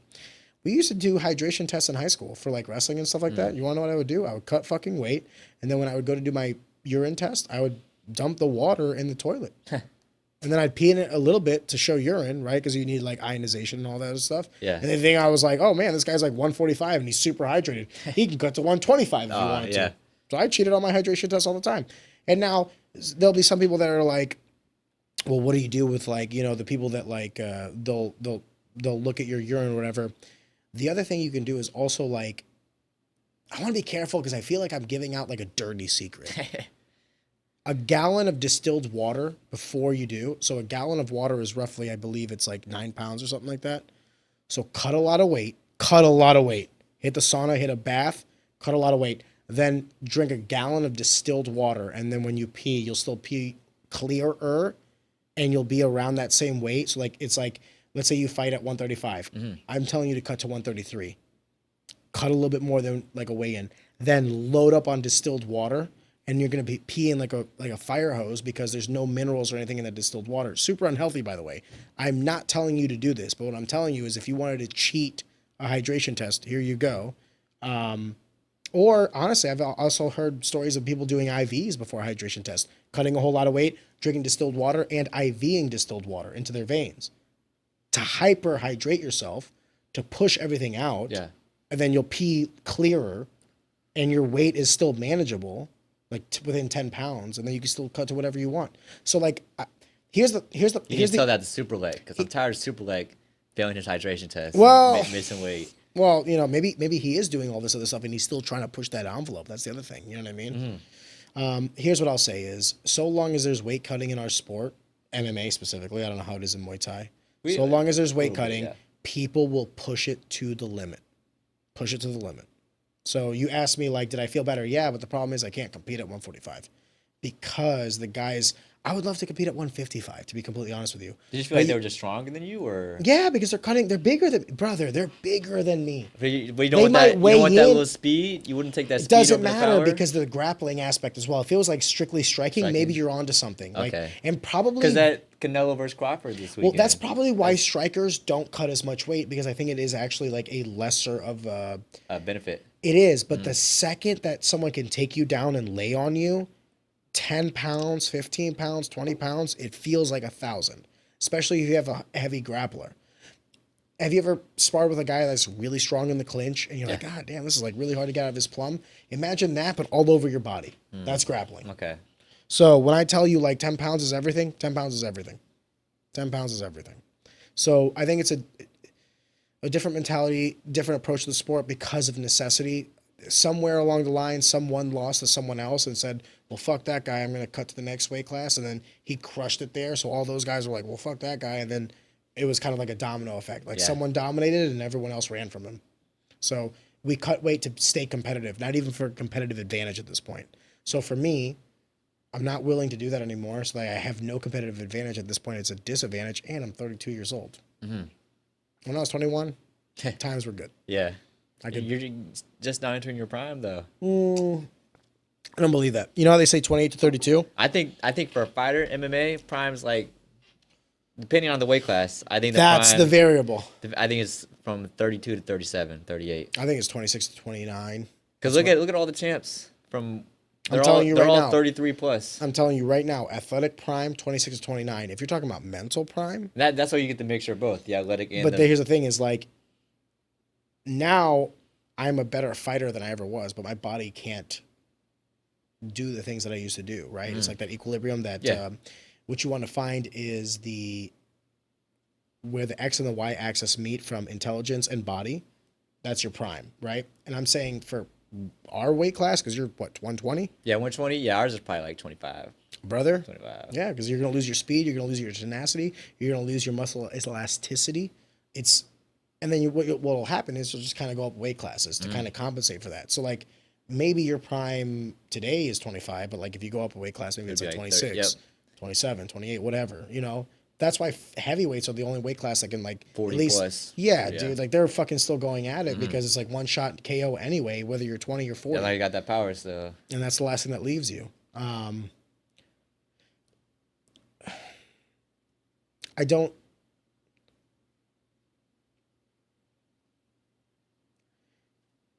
There are aspects of fighting I miss. There are aspects of fighting I don't miss. But one of the things I do like in this stage of my life now is because I'm separated from it in an unfettered, unbiased way, I can appreciate it better. Because I'm no longer competing. So like there's no sour grapes, there's no nothing. I can appreciate it. I can appreciate a Muay Thai guy like you who's young, up and coming. I see a lot of potential in, and I'm like, man, this guy's gonna be the next best thing.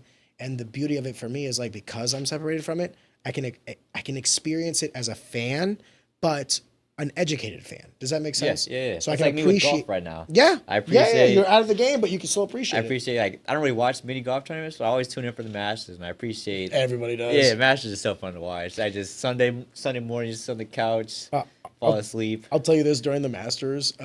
So at the office, like everyone's got multiple monitors, whatever. No one's getting any work done. Never. Because like left monitor is the Masters, right monitor is like an Excel Yeah, spreadsheet. even in high school, I'd be on my Chromebook just watching the Masters.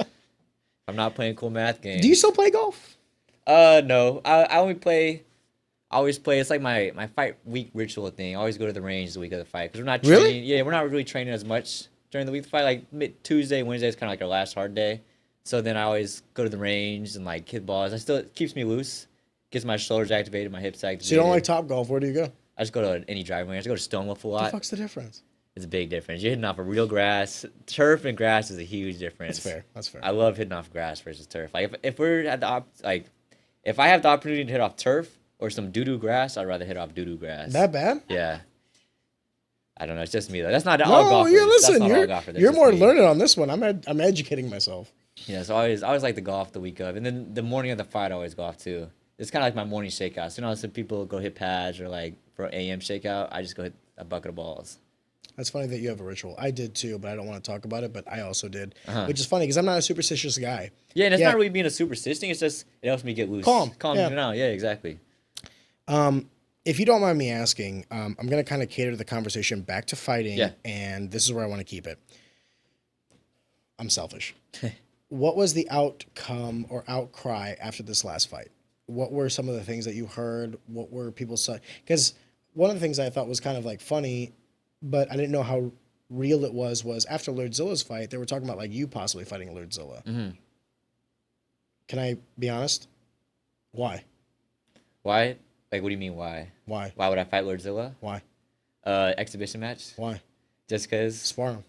Spar him? Yeah, but you get paid. It helps boost my name, maybe. Boost my popularity a year. But I don't think I would ever do that. At this point, I think being someone who loses to Lordzilla is being like the escort that fucks an NFL player. Yeah. You're one of 300, literally. Mm-hmm. Yeah, I don't think they're just saying just talk to talk. You know? I know. I guess my question is more like, where's your head at? What do you want to do next? I know that you're going to go to Thailand. Yeah, we're going to talk Thailand about in that. a couple weeks. Yep. But obviously, you still want to compete again. So, like, when would the next fight be? And what sort would you fight Lordzilla for an exhibition match? Do you think that's like Hell what yeah. you want to do? I think it would be a fun thing to do. Like maybe not yet, but maybe when I make a name for myself. Okay. Make a name for myself, become popular in Thailand, popular over here. It would be a fun thing to do. Sorry, I want to preface it this. Chad, or anybody else listening, this is just my opinion. I come from a different world where it's MMA, right? So it's like you have a short window, climb that ladder, get to the highest point, make as much money as you can, and then bounce, right? So perhaps there are some nuances lost to me. I am ignorant to this world, is what I'm trying to say. But whenever I heard that, I was like, no, fuck that. Like, fight the next contender. Yeah. Defend the belt. Go pro. Like, Going pro is the that's next. what I thought. Like, make going some pro money. is the next thing. So I'm going to Thailand the 24th. Okay. When I go out there, I'm turning pro. Like, And this is not your first time there. yeah, second time there. Okay. Yep. So first time I went out there, it was cool. Learned a lot. All the basics got way better. But this time when I'm going out, I'm really going to make a run at it. How long did you say the first time? 2 months. Wow, that's substantial. Yeah. Learned a lot. And do you think that was like game changing for you? Yeah, for sure. Because we were in there with it was a foreigner gym, but there was a lot of world champion foreigners in there, like Can Turkish. you explain what that means? Foreigner gym. So like foreigner gym. So in Thailand you got Thai gyms, like where you got the local Thai fighters. Okay. They mainly have Thai fighters. The trainers are Thai, but in a foreigner gym you don't have any really. You have maybe one or two Thai fighters, and then all the Thai people in there are the trainers, and then you got a lot of like just people coming in for fitness classes, and then you have a lot of Europeans, Australians coming in. Okay. And champions there. Is there a tier below that? Yeah, there's gyms everywhere out there. Yeah, Kinda like, and there's a tier below that. yeah, just kind of Well, like. then let me ask you a question. Forgive me. And if my goal is not to sound disrespectful, I'm genuinely I don't know. So if I ask something Rude, forgive me. Why would you go to the foreigner gym? Why not go to the? Well, when I went there, Is it invite only? Like, no, is there? we went out. The first time I went out there with my teammates Matt and Carter. Okay. And Carter has been out there before, and he went to Lamai, and that's where we trained out, kind of like a more of a farang gym. And he really liked it out there, so we went out there, and it was cool. It was running like a boot camp out there, like it was hard training. Well, they're all fighting for their lives, literally. Yeah. Well, this one's a little different though, because it's the farang gym, so it's a lot of Europeans. But the trainers, there must have been something going on, but they were like on ass like the whole time we were out there. It was like no time to breathe really. And I went there and I went train at another gym called Satsa Papa in Bangkok, which is more of like a home style gym that also trains like elite level fighters. It was just two very completely different vibes. And it was cool to see that they both produce champions still, just two different ways. So Which one did you prefer, out of curiosity, for your own personal style? neither Neither good nor bad, but better for you. Probably the Satsa Papa gym, just because even at the gym I like to still like fucking smile and fucking laugh here and there. At the Lamai, I felt like I couldn't smile. It was like a boot camp. Yeah, like a boot camp. Feel like I couldn't have any type of fun because like even though we're training, we're still like having a good time. Like bro, know when work needs to be done, but you can still like you can breathe, relax a little bit. Versus at Satsa Papa, that's why I felt at Satsa Papa, and that's actually this jersey I'm wearing was from my first friend out there named On. He was a Thai fighter in Satsa Papa. I gave him one of my anime shirts, and then his came by the next day and gave me his soccer jersey. So It's fucking cool. Yeah, for sure. Can we talk a little bit about your hopes for this next trip out there? Like, what is when you say, like, I'm going out to Thailand, like, I don't want to ask why. The question I want to ask is, like, to what end? What are you hoping to get out of this trip? Like, how long are you staying? Why are you staying that long? Where are you going? Why are you going there? Some of the more nuance. My plane ticket is for 3 months. At least. God bless, Ty. Yeah, while I'm there, I want to try to stay longer. Maybe get an extended visa, or since I'm half Thai, I can maybe get my citizenship. So that's the goal, is get my citizenship while I'm out there, so I can just train there, not have to worry about like I just come and go. How long you can stay. Yeah, exactly. Because last time I was there, I didn't get a visa, and I overstayed like 10, 11 days. You gotta be careful, brother. I know, but they were chill about it. Actually, though, you had a U.S. passport. Yeah. I just had to pay him some money. You don't gotta be careful. Yeah. They were chill about it. When the cost of breaking a law is money, it's only illegal to poor people. Yeah. Yep. And shoot, I felt poor then. I was out there struggling a little bit, but you got back. Yep. So whenever I go out there, at least 3 months, I'm going to this gym called Warucha. I've booked it for just a month for now, and this is more of a Thai style gym. They got Thai fighters in there, and it's a little bit smaller of a gym. Forgive me. Once again, I don't want to sound rude. Why would you go all the way to Thailand to not train at the best gyms? Like, forgive me, let me ask it in a better way. Yeah. Like, if I were to go to Canada, I'm going to TriStar, right? If I go to Brazil, I'm going to Uva União, because these are the best gyms. And they're going to accept me because of my history, and I'll pay them a little bit of money. Yeah. So my question to you is, like, why not go? I don't want to go to an already established gym. This gym's kind of on their up and coming. Why? Because I feel like that's like so think of it as like being a 5-star recruit out of college and going to Alabama. Like everybody wants to play at Alabama. Yeah. But what if you go to a 5-star recruit and you go to like say Mizzou for chance and you guys are able to win a national championship that way?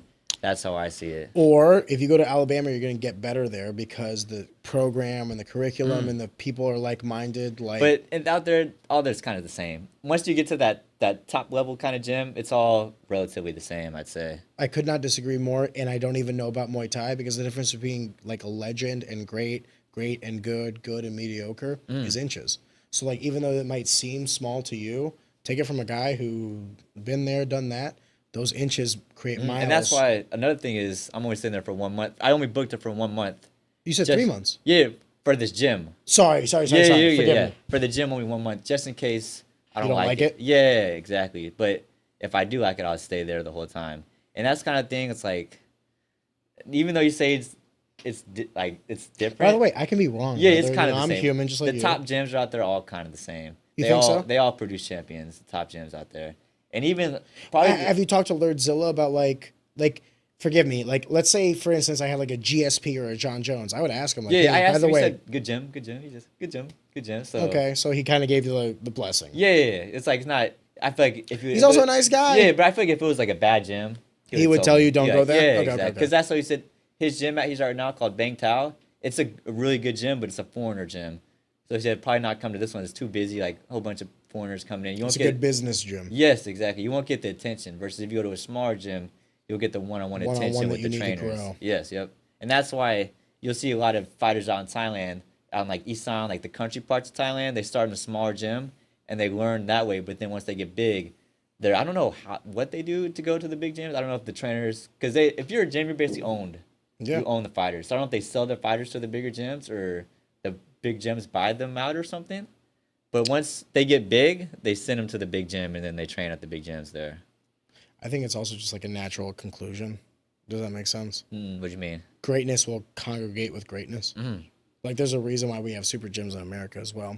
There was a fighter named Evan Elder who does MMA, and he was training at Finney's at the time, and he was kind of like contemplating where to go, and he was asking me, I'll never forget this, because he asked me point blank, like, when I was coming up in my MMA career, I had visited every gym in St. Louis, like from St. Charles MMA, CMMA, Wolves Den, Monarch Combat Systems, all of them.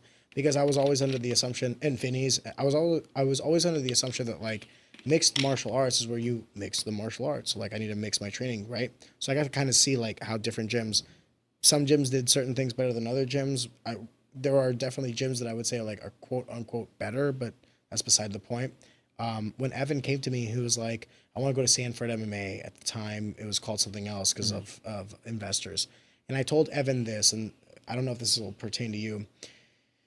There are two ways to get better in any martial art ever. There is the iron sharpens iron method, and then there is the one-on-one, let me work on you and mold that wet clay.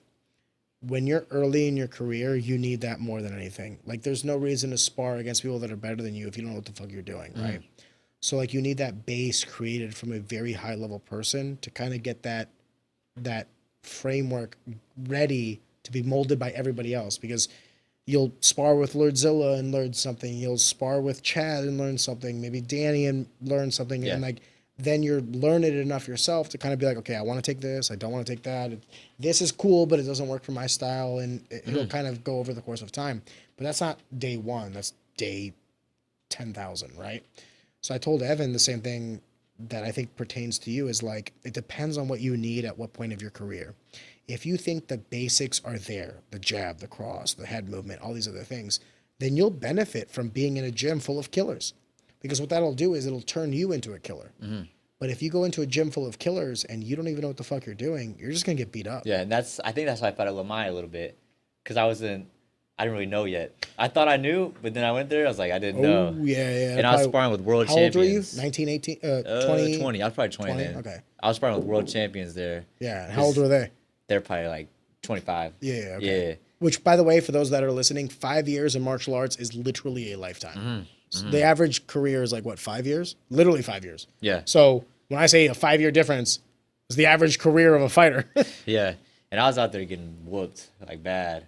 And I was sparring this Whooped in the sense that you weren't learning, or whooped in the sense that you were getting humbled? Forgive me. When you say whooped, I want to know. Probably a little bit of both. A little bit of both. Yeah. Because I was still learning Some a little lessons, some growing pains. bit. Yeah, I was just getting whooped a little bit. Because I kind of gun shy when I was sparring there. Why? Because they're like afraid to like throw something, just getting countered or something. Because you were so worried about their offense? Yes. And everybody's a lot bigger than me too out there still. Even in Thailand? Those all Europeans in there. So they were all bigger than me. So bigger cause than that was the main thing I was excited about. I was like, let's go. I'm probably go to Thailand. It's probably people my size. German, French, Yeah, they're all Italian. You're freaking like, huge. yo, there's a lot of white people in here. Yeah, exactly. And I came here for the Asians. I'm just getting whooped again just by all bigger people. I could have done this at home. What am I doing any different? But I learned a lot, but I was still getting, like, say they land 5 shots, I was landing 2 shots. Like, I was taking those You were wins. competitive. Yeah, like I wasn't getting like whooped. I was getting whooped, but I wasn't letting it like take me down or anything. Based on what you just said, is there a part of you that wants to go over there and instead of get 2 shots, get 3 shots this time? A little bit. And that's Is there the thing also too. a thing where you want to measure You kind yourself? of know who's the best fighters in there. Yeah. And I always try to get my sparring rounds in with them. So like some Even people, if they're bigger than you, like weight class bigger than you? Yeah. So a lot of the people I was sparring were like probably fight at 147, 155, and I was like, some of them like they'll go a little chill, but like because they see I'm smaller, but they'll still put it on me a little bit. And I'm looking for those rounds though with the best, just to see what it's like to be in there with those guys. Those were the rounds that I learned the most. And And there's one dude, because I used to I throw a lot of like flying knees and stuff, and he like slipped the punch, threw uppercut, hit me with the flying knee. I was like, whoa, so this is probably what it feels like to spar me. This is crazy right now. And then it was crazy though. It was fun. So you're gonna go there for 2 to 3 months, At least 3, possibly yep. longer if certain things align. Are you looking to fight out there? Yeah, at least once a month is my goal. Obviously, the fighting out there would be completely different, though. Have you taken that into consideration? What do you mean? Like, It's a different country, different people, different mentality. yeah, It's a different fight. different fight, yeah, but it's still Fighting a a fight. Russian is different from fighting an American, fighting a South African, fighting a European. It's a But at the different end of the fight. day, you're getting in the range trying to dominate the person every second of the fight. The goal can be the same, but how you navigate that water is different, though. Yeah, but it's still, for me, if the goal is the same, it's still the same. It's still a fight. I don't want to get in there. I don't want to lose. I'm going there to get in there and win. So High level, yeah, I agree with you. How many fights do you want to have out there? Like, how active? at least once How a month. active would you like to be? Once a a month? month, That's yeah. a lot. And that's how they fight out there, though, especially getting started up. And I noticed, too, they ride the momentum out there. So if you're on a winning streak, they'll keep matching you up, get you fights quick. But if you take a loss or something, you'll notice that They you give take you some a little, time to yeah, recover. exactly, yeah. That's smart. And I kind of noticed it by like seeing like he went on like a 6-7 fight win streak at like 5 knockouts in And a they row. were lining him And up. just lined him up every fight. And then his last fight, he just got KO'd. I think it was a hook to the body or something. And I So- seen Body KO, not body KO. And I seen he took like the gym hasn't posted him in like a week or two, so I think he just took some time, recover a little bit, and now he's back in there again. Do you think they do that because they're also taking into consideration, obviously, the physical time that it takes to recover, but also the mental? I think just everything. What's your amateur record? 5-2. Okay, so you've had 5 wins, 2 losses. I want to be careful how I ask this question. Do you think you learned more from your wins or your losses? Probably my losses. Yeah, Okay. yeah. Do you take them, like, what is the gravity of weight on losses to you? Like, do you take them hard? At first, yeah. yeah. But then I just kind of forget about it. We only had 2. Yeah, but I had 2. I also back-to-back, only though. had 2. Yeah, I had 2 back to back, which kind of really? I didn't know that. So I KO, whenever TKO, decision. close decision. That's also fucking frustrating. Yeah, but it is what it is. Judges are judges. But my first loss was out in Thailand actually, and it was against an opponent that was 57-6.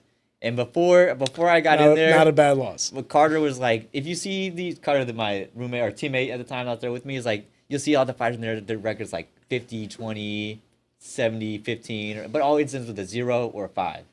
And then like the end. Oh, you think they lie? No. It just always ends with a 0 or 5. And then when I got in the ring, they said 57-6, like a super duper exact number. I'm like, who am I fighting right now? Am I fighting somebody right now? Because the picture of the dude I was fighting wasn't the fighter that I was fighting. Like I had the poster I was fighting with, it was somebody else. So when I got the weigh-ins, it was somebody completely different. And he was ripped too. So I was like, usually in Thailand, In America, that shit's illegal. it is what it is. But whenever I was out there, I was like, if I'm fighting somebody, I'll kind of know based on how in shape. 5 and 2, I don't even know who I lost to. You kind of tell by their shape. And like if they're in good shape, like okay, he's gonna be a good fighter. And he was ripped. So I was like, all right. It's I'm funny because like in gonna be MMA, all night. that's the exact, like, you can't judge a book by its cover. It's like, this is what I mean by, like, while I admire and appreciate this sport, it is so different from mine, man. The weight cutting, the body figures, and all these other things that none of this shit meant anything to me. And The that a fight guy could too. be pudgy and he was fucking a beast. Yeah. You can see that a lot of time. There was this dude out there. Well, look at, I want to be careful how I say this. Look at Lordzilla. Yeah. He's 44 years old, fucking monster. Crazy. Because So- after a while, after they train so much since they're little boys, I feel like they don't train as hard when they get older. They still have the ring experience. They have Dude. the timing. They have the speed. I said this on the podcast I did with him. He said he was training since he was he had his first fight at 7 years old, and I was like, okay, 44. I was like, you've literally been doing this about the same time I've been way longer than I've been alive. So like I've 15 years makes me feel like I'm pretty confident in this. Double that, almost triple that. Yeah. Like With 300, 400 fights. that's so insane to me. Yeah. In not in a bad way when I say insane. Like it's a number that I can't comprehend. What is, if I may ask, and I know that you're young in your career, what is like 1 year goal, 5 year goal, 10-year goal? Like, have you thought about it before I even ask you that? Is this something that you're A little bit. So cognizant my of? goal, like end goal, is to win championship, be a Ultimately. Muay Thai one champion. That's the 10-year goal. That would be like 5 or 7 year goal, and then the 10-year goal would actually Fucking be savage. I want to do like the Adesanya route or like the Pereira route. You want to go to MMA? Yeah, eventually. Like, so after I become champion of Muay Thai or kickboxing, go to MMA, do it in MMA, like Adesanya and Alex Pereira, like those guys. Because I started off, I was watching UFC before I was watching Muay Thai.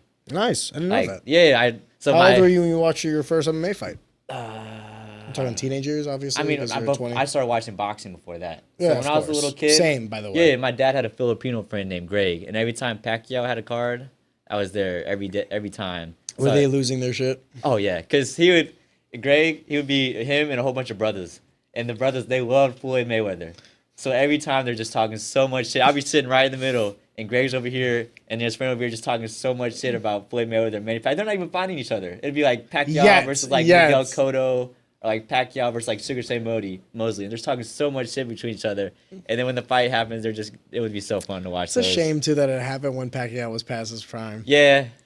There are a lot of things that I like about boxing. I think boxing does the promotion aspect the best. Like the way they do fights, the way they can generate all this money and sponsors. Boxing does it the best. However, the product is the worst. Yeah, because it can be boring now. No, it's usually boring. Yeah, unless Pacquiao. It's usually That's boring. why whenever I was little, I watched Pacquiao fights. And you ever seen a Pacquiao fight? Most of them have been entertaining ever since the Floyd Mayweather fight. Not Watch before that, like Yeah, the of course, before that. Yeah. I thought all boxing fights were like that. No. Just action packed from the bell. No. And then, but when Manny was special. Manny was now special. if you watch like freaking Shakur Stevenson. Well, there was a reason why obviously- Floyd didn't fight him until a certain time, man. Oh, yeah. He also fought Canelo at a certain time specifically. when he was young, yeah. And that's how I felt whenever I was fighting Lordzilla. Actually, I felt like Canelo and he was Floyd Mayweather in that fight. Tell Lordzilla that. You know the thing about sparring that I always the best thing about fighting for me personally was the sparring, because it created this camaraderie that I never had with anybody else. Some of the best people that I know, some of the people that I have the closest connection to, are the people that have punched me in the face the most. Yep. Which is such an oxymoronic, like, line to say of like, when I was young, my mom always told me, never hate your friends. And now my closest friends are the ones that have punched me in the face. Yeah, the and most. those are the ones that usually, like, my closer I am with you in the gym is usually the harder I'll go with you. Unless you're new. Well, if you're somebody that's from a different gym, I got to represent the gym name. Well, you know what always was the determining factor of whether or not someone's going to be a friend? They would hit me in the face, and then they would stop and be like, this is why I hate you. What do you mean? They would stop in the middle of sparring and be like, I set you up with a parry or with a feint. This is like Why you hate? I thought you said why I hate you. No, sorry. Why I hate you. Forgive me. I was like, what? Because They there's a would lot say of times, that? imagine how many sparring rounds you've had where it's just like you're trying to win.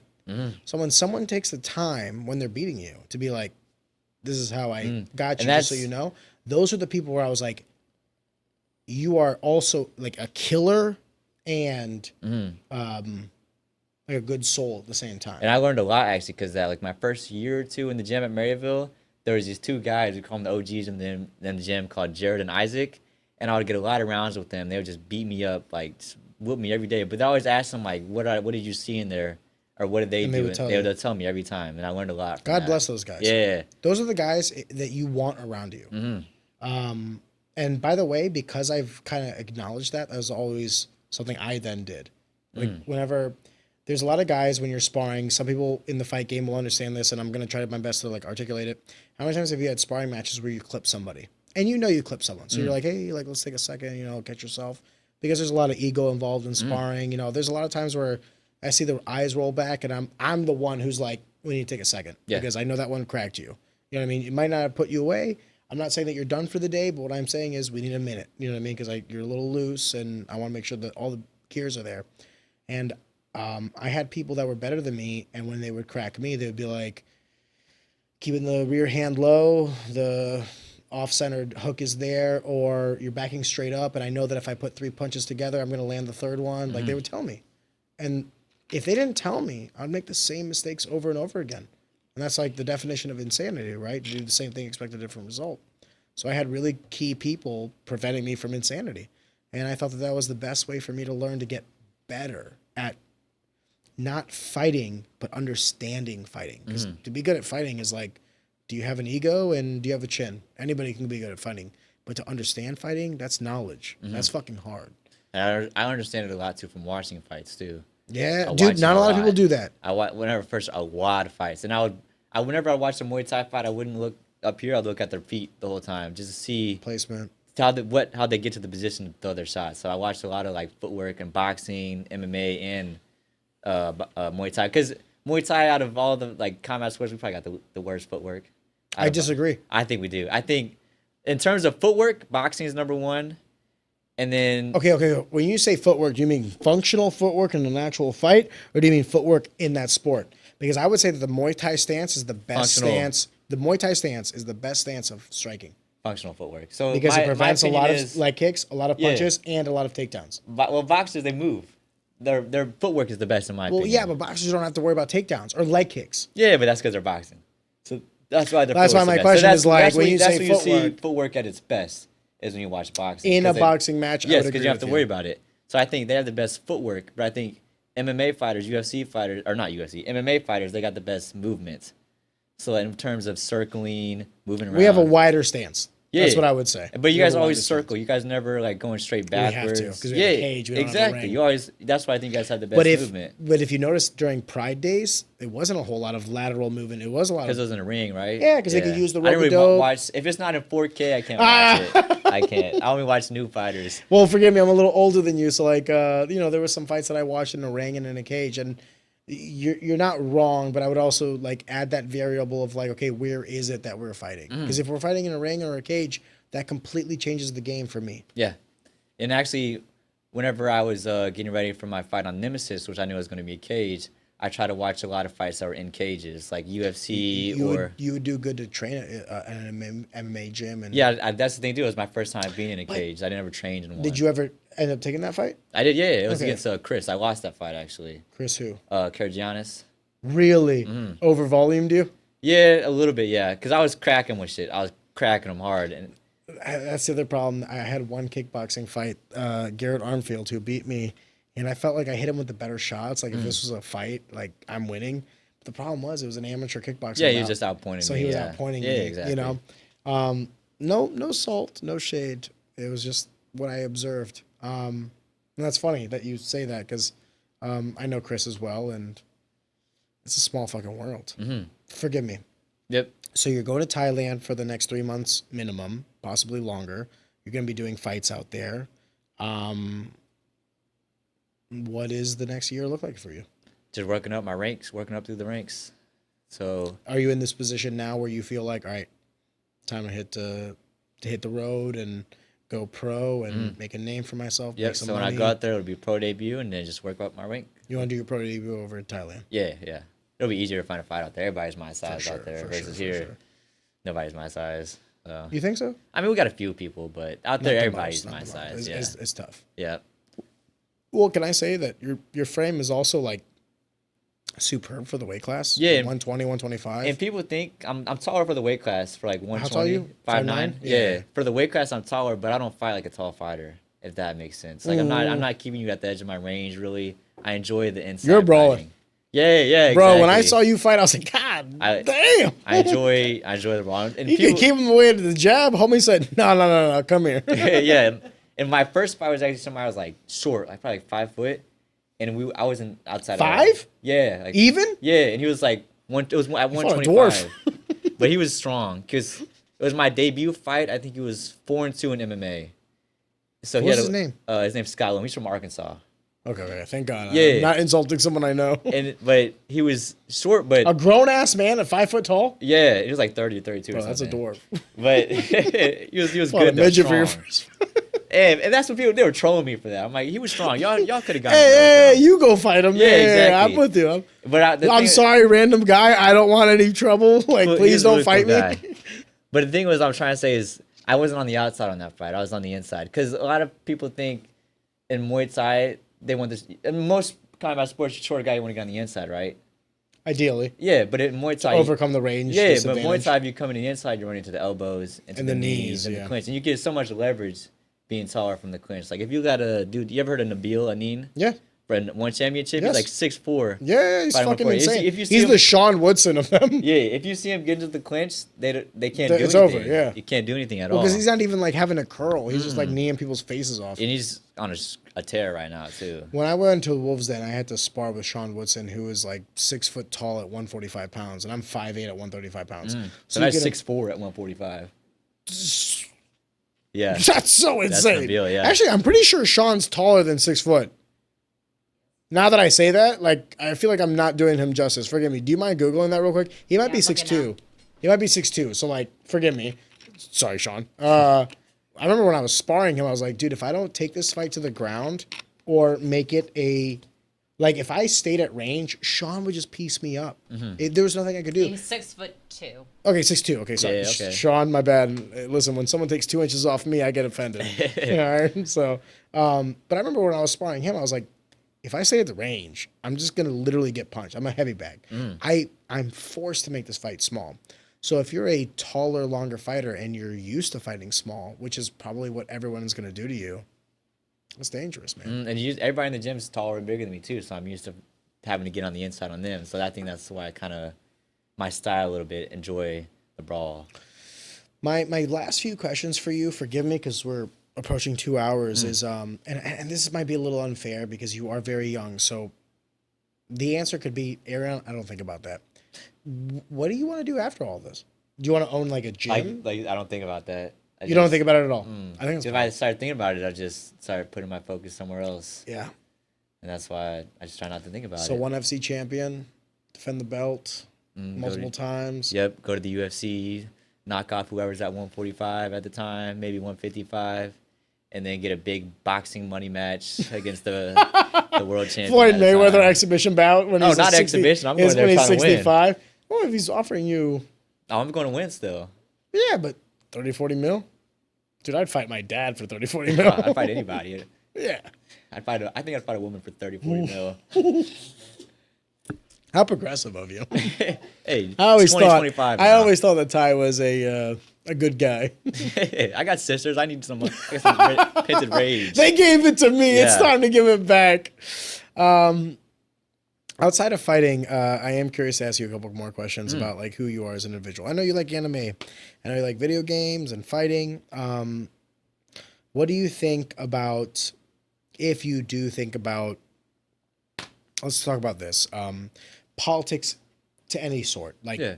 to any endeavor. Like, I'm not necessarily asking where you fall or where you line, but what do you think about the political landscape today more than ever? It's crazy. I think there's so much going on right now. Yeah, it's, for the record, this is literally the day after the Charlie Kirk assassination. So Rest in peace, Charlie Kirk. That's super sad. And because nothing's like censored, I always saw the video on my Facebook in a comment section, and it's crazy just to see something like that. Can I tell you this? I was thinking about this the other day, literally yesterday. I was thinking the same video that I saw on Twitter, which is horrific. All the kids on my wrestling team that I coach have seen They've it. probably already seen it, yeah. No, 100% they've seen Yeah, it. for sure. And I thought to myself, like, when I was 13, 14, 15, I never saw shit like this. I never saw shit like this. It's so easy, accessible. I worry about that, Ty, because that we shouldn't be desensitized to these things. Does that make sense? And being exposed to these things will, over the course of time, desensitize you. And I think that's how you do get these people that like think that like, you know, murder is acceptable or morally good or any of these things. And I think to myself, like, it's not even about politics. It's more about like the human level. Like when someone dies, that should feel like a tragedy. Does that make sense? Now, there are extenuating circumstances where perhaps the person is a predator or a murderer or what have you, but that should be few and far between. Yeah. This is my opinion. Maybe people will think differently. The homeostasis of death to a human being should be sadness. That's sad that person died. I worry. Yeah. And it's just, it's so common now, too. Is it? Yeah. Like, everything, like, just being accessible to seeing videos. And, like, on Instagram Reels, I know some people, they got crazy Reels. Like, they'll just be scrolling, and it'll just be their friend, or not a friend, it would just be a random person just getting ran over or something like that. I'm just like stupid stuff like that. I'm like, why do you even got that in your reels? Dude, or ads. Yeah. I was on Facebook. I'm not lying to you when I say this. I'm on Facebook, and I have to preface this with my algorithm. Like, when I get on Facebook, my new Facebook, because I had an old Facebook when I was a fighter, and I deleted that because I was like, all right, I'm no longer a fighter. Like, time for a professional Facebook. Mm-hmm. I don't look up anything. I don't Google anything. Like, I'm pretty clean on my searches. Oh, they hear you talking. What? I said They hear me talking. They probably hear Yeah. me talking. So maybe it's because I talk about AI a lot. I'm not lying to you when I say this. I'm like scrolling Facebook, and then I get this ad. I'm watching a video on Facebook, and then I get this ad for like a AI chatbot, but it's like X-rated. Does that make sense? Yeah, I know so you're it's not like talking about, ChatGPT or like whatever that. It's like download this like girl that'll like be your girlfriend. And I'm like, I'm a married man with a kid. Like, I saw what that. algorithm makes you think Yeah. like this is acceptable for me? I got an AI. It said talk to Conor McGregor. Yeah. Okay. So was you're hilarious. googling money and And I was bored, so I said "F you," and it just talked back in like Conor McGregor voice. It was hilarious. Sook SOOK me MI balls BALLZ. It was hilarious. No, it is one of the things that. So I coach high school wrestling, which is it's kind of like a culture shock to me because I get these 14 to 18-year-olds, and there will be two things that I say. Number one, they are so much more learned than I was at that age. Like, they just know more shit. And that could be because of the phone, social media, what I have think you. it's phone, social But they're media. just like, they're up on current events. Like, they'll ask me, like, what do you think about Iran? And I'm like, motherfucker, you're 15. What the fuck are you worried about Iran for? And that just it gives you like. When I was your public, age, I was worried about a homecoming date. It You know just what I puts mean? public fear into everything. So I don't know if it's fear because I do believe that education prevents you from being yeah, scared. but I'm just saying like social media pushes fear. Like news stations, they all push out fear. I feel like. I think. Can you elaborate when you say fear? Forgive me. Like they just everybody. Are they trying to get you scared? Is that I what think you're saying? so. Yes. I don't know if it's that they're trying to get you scared or if they know that these things. Okay, in a world of hyper competitive clickbait, you have to set yourself apart from people. So But the news is always something bad. It's never clickbait about something Well, good. the problem with the news is also that's what people want to hear. Like, okay, like, do you care if like a woman walked across the road because some veteran helped her? No. Are you listening Yeah, to that yeah. story? No. 3 people were murdered, and this is the guy. The fact of the matter is that we have negative connotation because it's instinctual.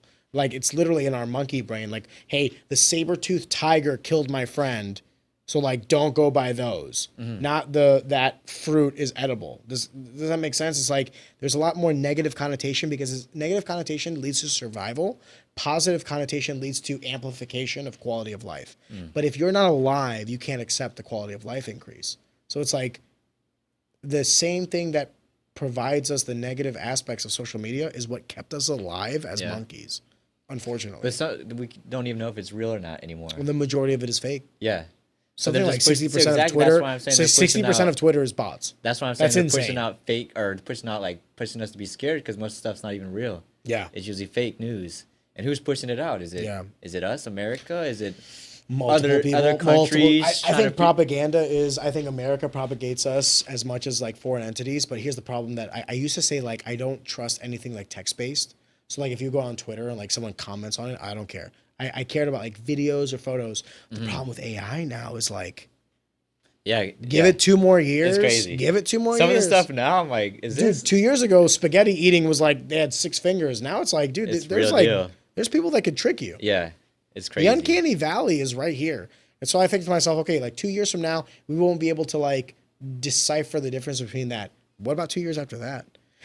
In a way, I'm very optimistic because I do believe in humanity. But in another way, I'm like, the problem is the growth rate is superseding the growth rate of individuals. So like technological growth is exponential. It's not Yeah, we could get Ultron here any day now. Just freaking. maybe in the next 10 years. I don't know. But it's logarithmic versus linear, right? So it's like as exponents, forgive me. I want to take a step back. I don't want to sound like a fucking douche. Does that make sense? Like, okay, so like multiplying something by 2x means like 2 times 2 is 4, times 2 is 8, times 2 is 16. So it's not like 2 plus 2, which is 4, plus 2 is 6, plus 2 is 8. So it's like exponential is as you expand the x-axis, you're amplifying the So, y-axis. we got the number right here and the little number up here. You know what I'm talking about? Exponents are way better because it's in Is it terms the same concept? of 100%. Okay. Exponentially means exponent, Exponents, right? So it's okay. like 2 to I'm the, Asian. I know a little. forgive math me, here 2 and to the there. power of 4 means 2 times 2 times 2 times 2 times 2. You're multiplying 2 by itself 4 times versus 2 multiplied by 4 is 8. So like 2 to the power of 4 versus 2 multiplied by 4 is 8, but 2 times 2 is 4. 2 times 2 times 2 times, 2 times 2 times 2 is 8. And then if you go to the 16, exponential opponent, 32, like 8 yeah. times 2 is 16. So the difference between 2 times 4 versus 2 to the power of 4 is literally double, 8 versus 16. That's the difference between a logarithmic or an exponential equation and a linear one. Okay. So the problem is the technological advancements are exponential while humanity is linear. And this is what we're facing today, where technology is it's already ahead of us. Yeah, because like in college, shoot, I was using ChatGPT so much in college. Dude, I don't know how higher education exists. It's crazy. I would like, cheat so fucking bad. so easy. You know I'm what like, they're I wish doing? we had this in high school. Well, you know what they're doing to combat it? Going back to pen and paper. They're going back to analog because so many people are cheating. So it's like, okay, all of our tests now, and you have to show up in class because we don't know if you're actually doing it, or which. Let me ask you this question before I give my statement. Do you think that the answer to technology is to go back? No, Why? because what's the point? What's the point of going back? We always want to get better, be better, just keep going better. Yeah, I agree. So it's like when the calculator was invented. That's like nerfing us. We don't want to get nerfed. Well, the problem is like they want you to learn these archaic ways of deducing a problem when a new tool has been presented that makes you better. So it's like And you still got to know how to use the new tool. exactly. But the new tool is becoming easier and easier to use. My thing is like, okay, when the calculator was invented, being able to do mental math was this like, high level thing until I have a calculator in my fucking pocket now. Yeah. So go fuck yourself. I don't need to know these exponential equations when I can just literally put it in my phone. There is a value to being smart, but I also think there's a value being able to use the tools around yourself to amplify your intelligence. Now, which one is better? I genuinely don't know. Ideally, you want to be able to know how to do it, like yourself, and then ask whatever You want device. Yeah, you want to be able to know both, just to have like a fact checker almost. But who wants to learn how to do something? We just know how to do it. How long until no humans are fighting and it's just robots versus robots? I don't know. Real steel would be kind of cool though. It would be kind of cool. And there's like no, there's no head trauma. Imagine you could put like a little just me visor on your head and Hugh it's still Jackman. you. Yeah. It's still Ty, but you can still fight when you're 62. That'd be pretty cool, but That it would be wouldn't be as real. But then you're fighting Godzilla at 85. Yeah, I like the feeling of getting hit, weirdly or not. Like whenever I bleed and when I fight, it unlocks a new level. I feel like every think time. so? Yeah, especially Danger? it's not danger for them, not me. Like whenever I spar, anytime my nose starts bleeding, I get lifted up level. Like in my fight in Thailand, second round I got cut right above my eye, and I felt the blood, and it kind of like gave me life a little bit. It's weird.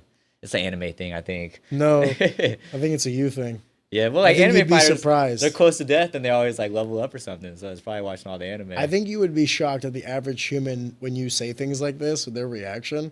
And luckily for me, I'm a fighter, so like I understand what you're trying to say. But even in fighters, this is a. I never wanted to get my nose bloody or. Yeah, I I wanted don't want to to get my nose broke. I'm okay with getting cut, nose bleed, but nose broke, nah. This is what I'm trying to say. Yeah. I wasn't even ready for that. You're a different man than I. You're okay with damage. I was always a coward. Like I wanted to deal damage but never take damage. So you're a different man. And than I don't want to take it, but if I do take the damage, I'm ready for it. yeah, exactly, yeah. I would never do bare knuckle and stuff like that. I'm like, that's too much damage. I agree. That's too much. Unless you're paying me damage. millions, I'm not Yeah. doing that shit. Hell no. Shout out to Wolfman. He's fighting the good fight. He trains with like Jared. Yeah, But, block. Yeah. I spar out with those guys one Do you? time. Yeah, no, only one time. So I've only cross trained like one time, but I went over there because they're Asians. So I had to support the fellow Asians in the community, and it was actually a good time. That's the line of the night. Yellow gotta stick together. Exactly. I got to spar with his son Kobe, He's nice. Yeah, he's got two sons. He's also got a son that I coach in wrestling. But, Okay, yeah. I think Kobe's more like into the stand-up, where his other son is more into. And the only reason I'm not saying his name is because he's a high school student. So like, Oh, yeah. I guess technically both of them are high school Yeah, students. So I whoops. shouldn't say either of their names. Forgive me. Word out. Yeah, maybe we'll put like a Thai Prakit, like Muay Thai, like over the names. But no, but it's interesting how you can have two sons from the same guy, like two different paths, one striking, one grappling kind of thing. That is cool. Before we call it quits, brother, is there anything you want to say or touch on that we haven't touched on already? If you're a sorry ass 118 to 122 pound fighter in the United States, Come get these let's hands. fight. Muay Thai, kickboxing, it don't matter. Let's do it. 2 That's weeks it. and you're leaving? Yep. We should. I'll talk to Chad. Let's get like a dinner or something going before you head out. I'm down for that. Yeah. I think it'll be fun. Bring your dad. Okay, I will. He's always down for some food. Yeah, I'm also a slut for a good cuisine. That's all I had, brother. I appreciate you coming in. And also, one last thing, I don't Yeah. get to say it often. Thank you, Chad, for everything. He's my coach, and like I call him Uncle Chad. He's like Uncle Dana, but he's Uncle Chad to me. He's like family, so I appreciate him for all he's done with the gym, pushed me to be better, and just I appreciate everything. Can I expand on that? Yeah. I'm deeply impressed with him.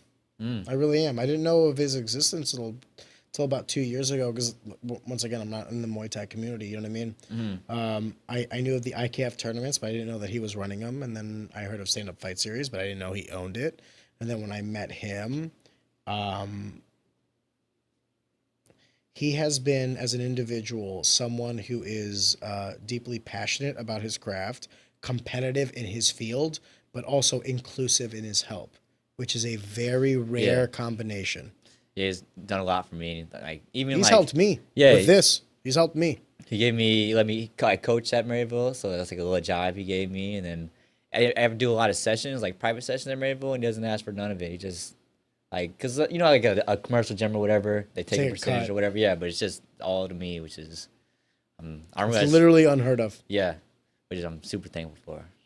Well, I can get behind the statement of God bless Chad, and if it wasn't for his shows, I would have never met you, and we wouldn't be here today talking. So in Yeah, a lot it's of crazy. ways, I'm usually nervous doing these things. I still am a little nervous the whole time, but I'm gonna end with a compliment with you, if you don't mind. uh, So you don't know this about me, but I'm a really giant douche. Okay, it's true.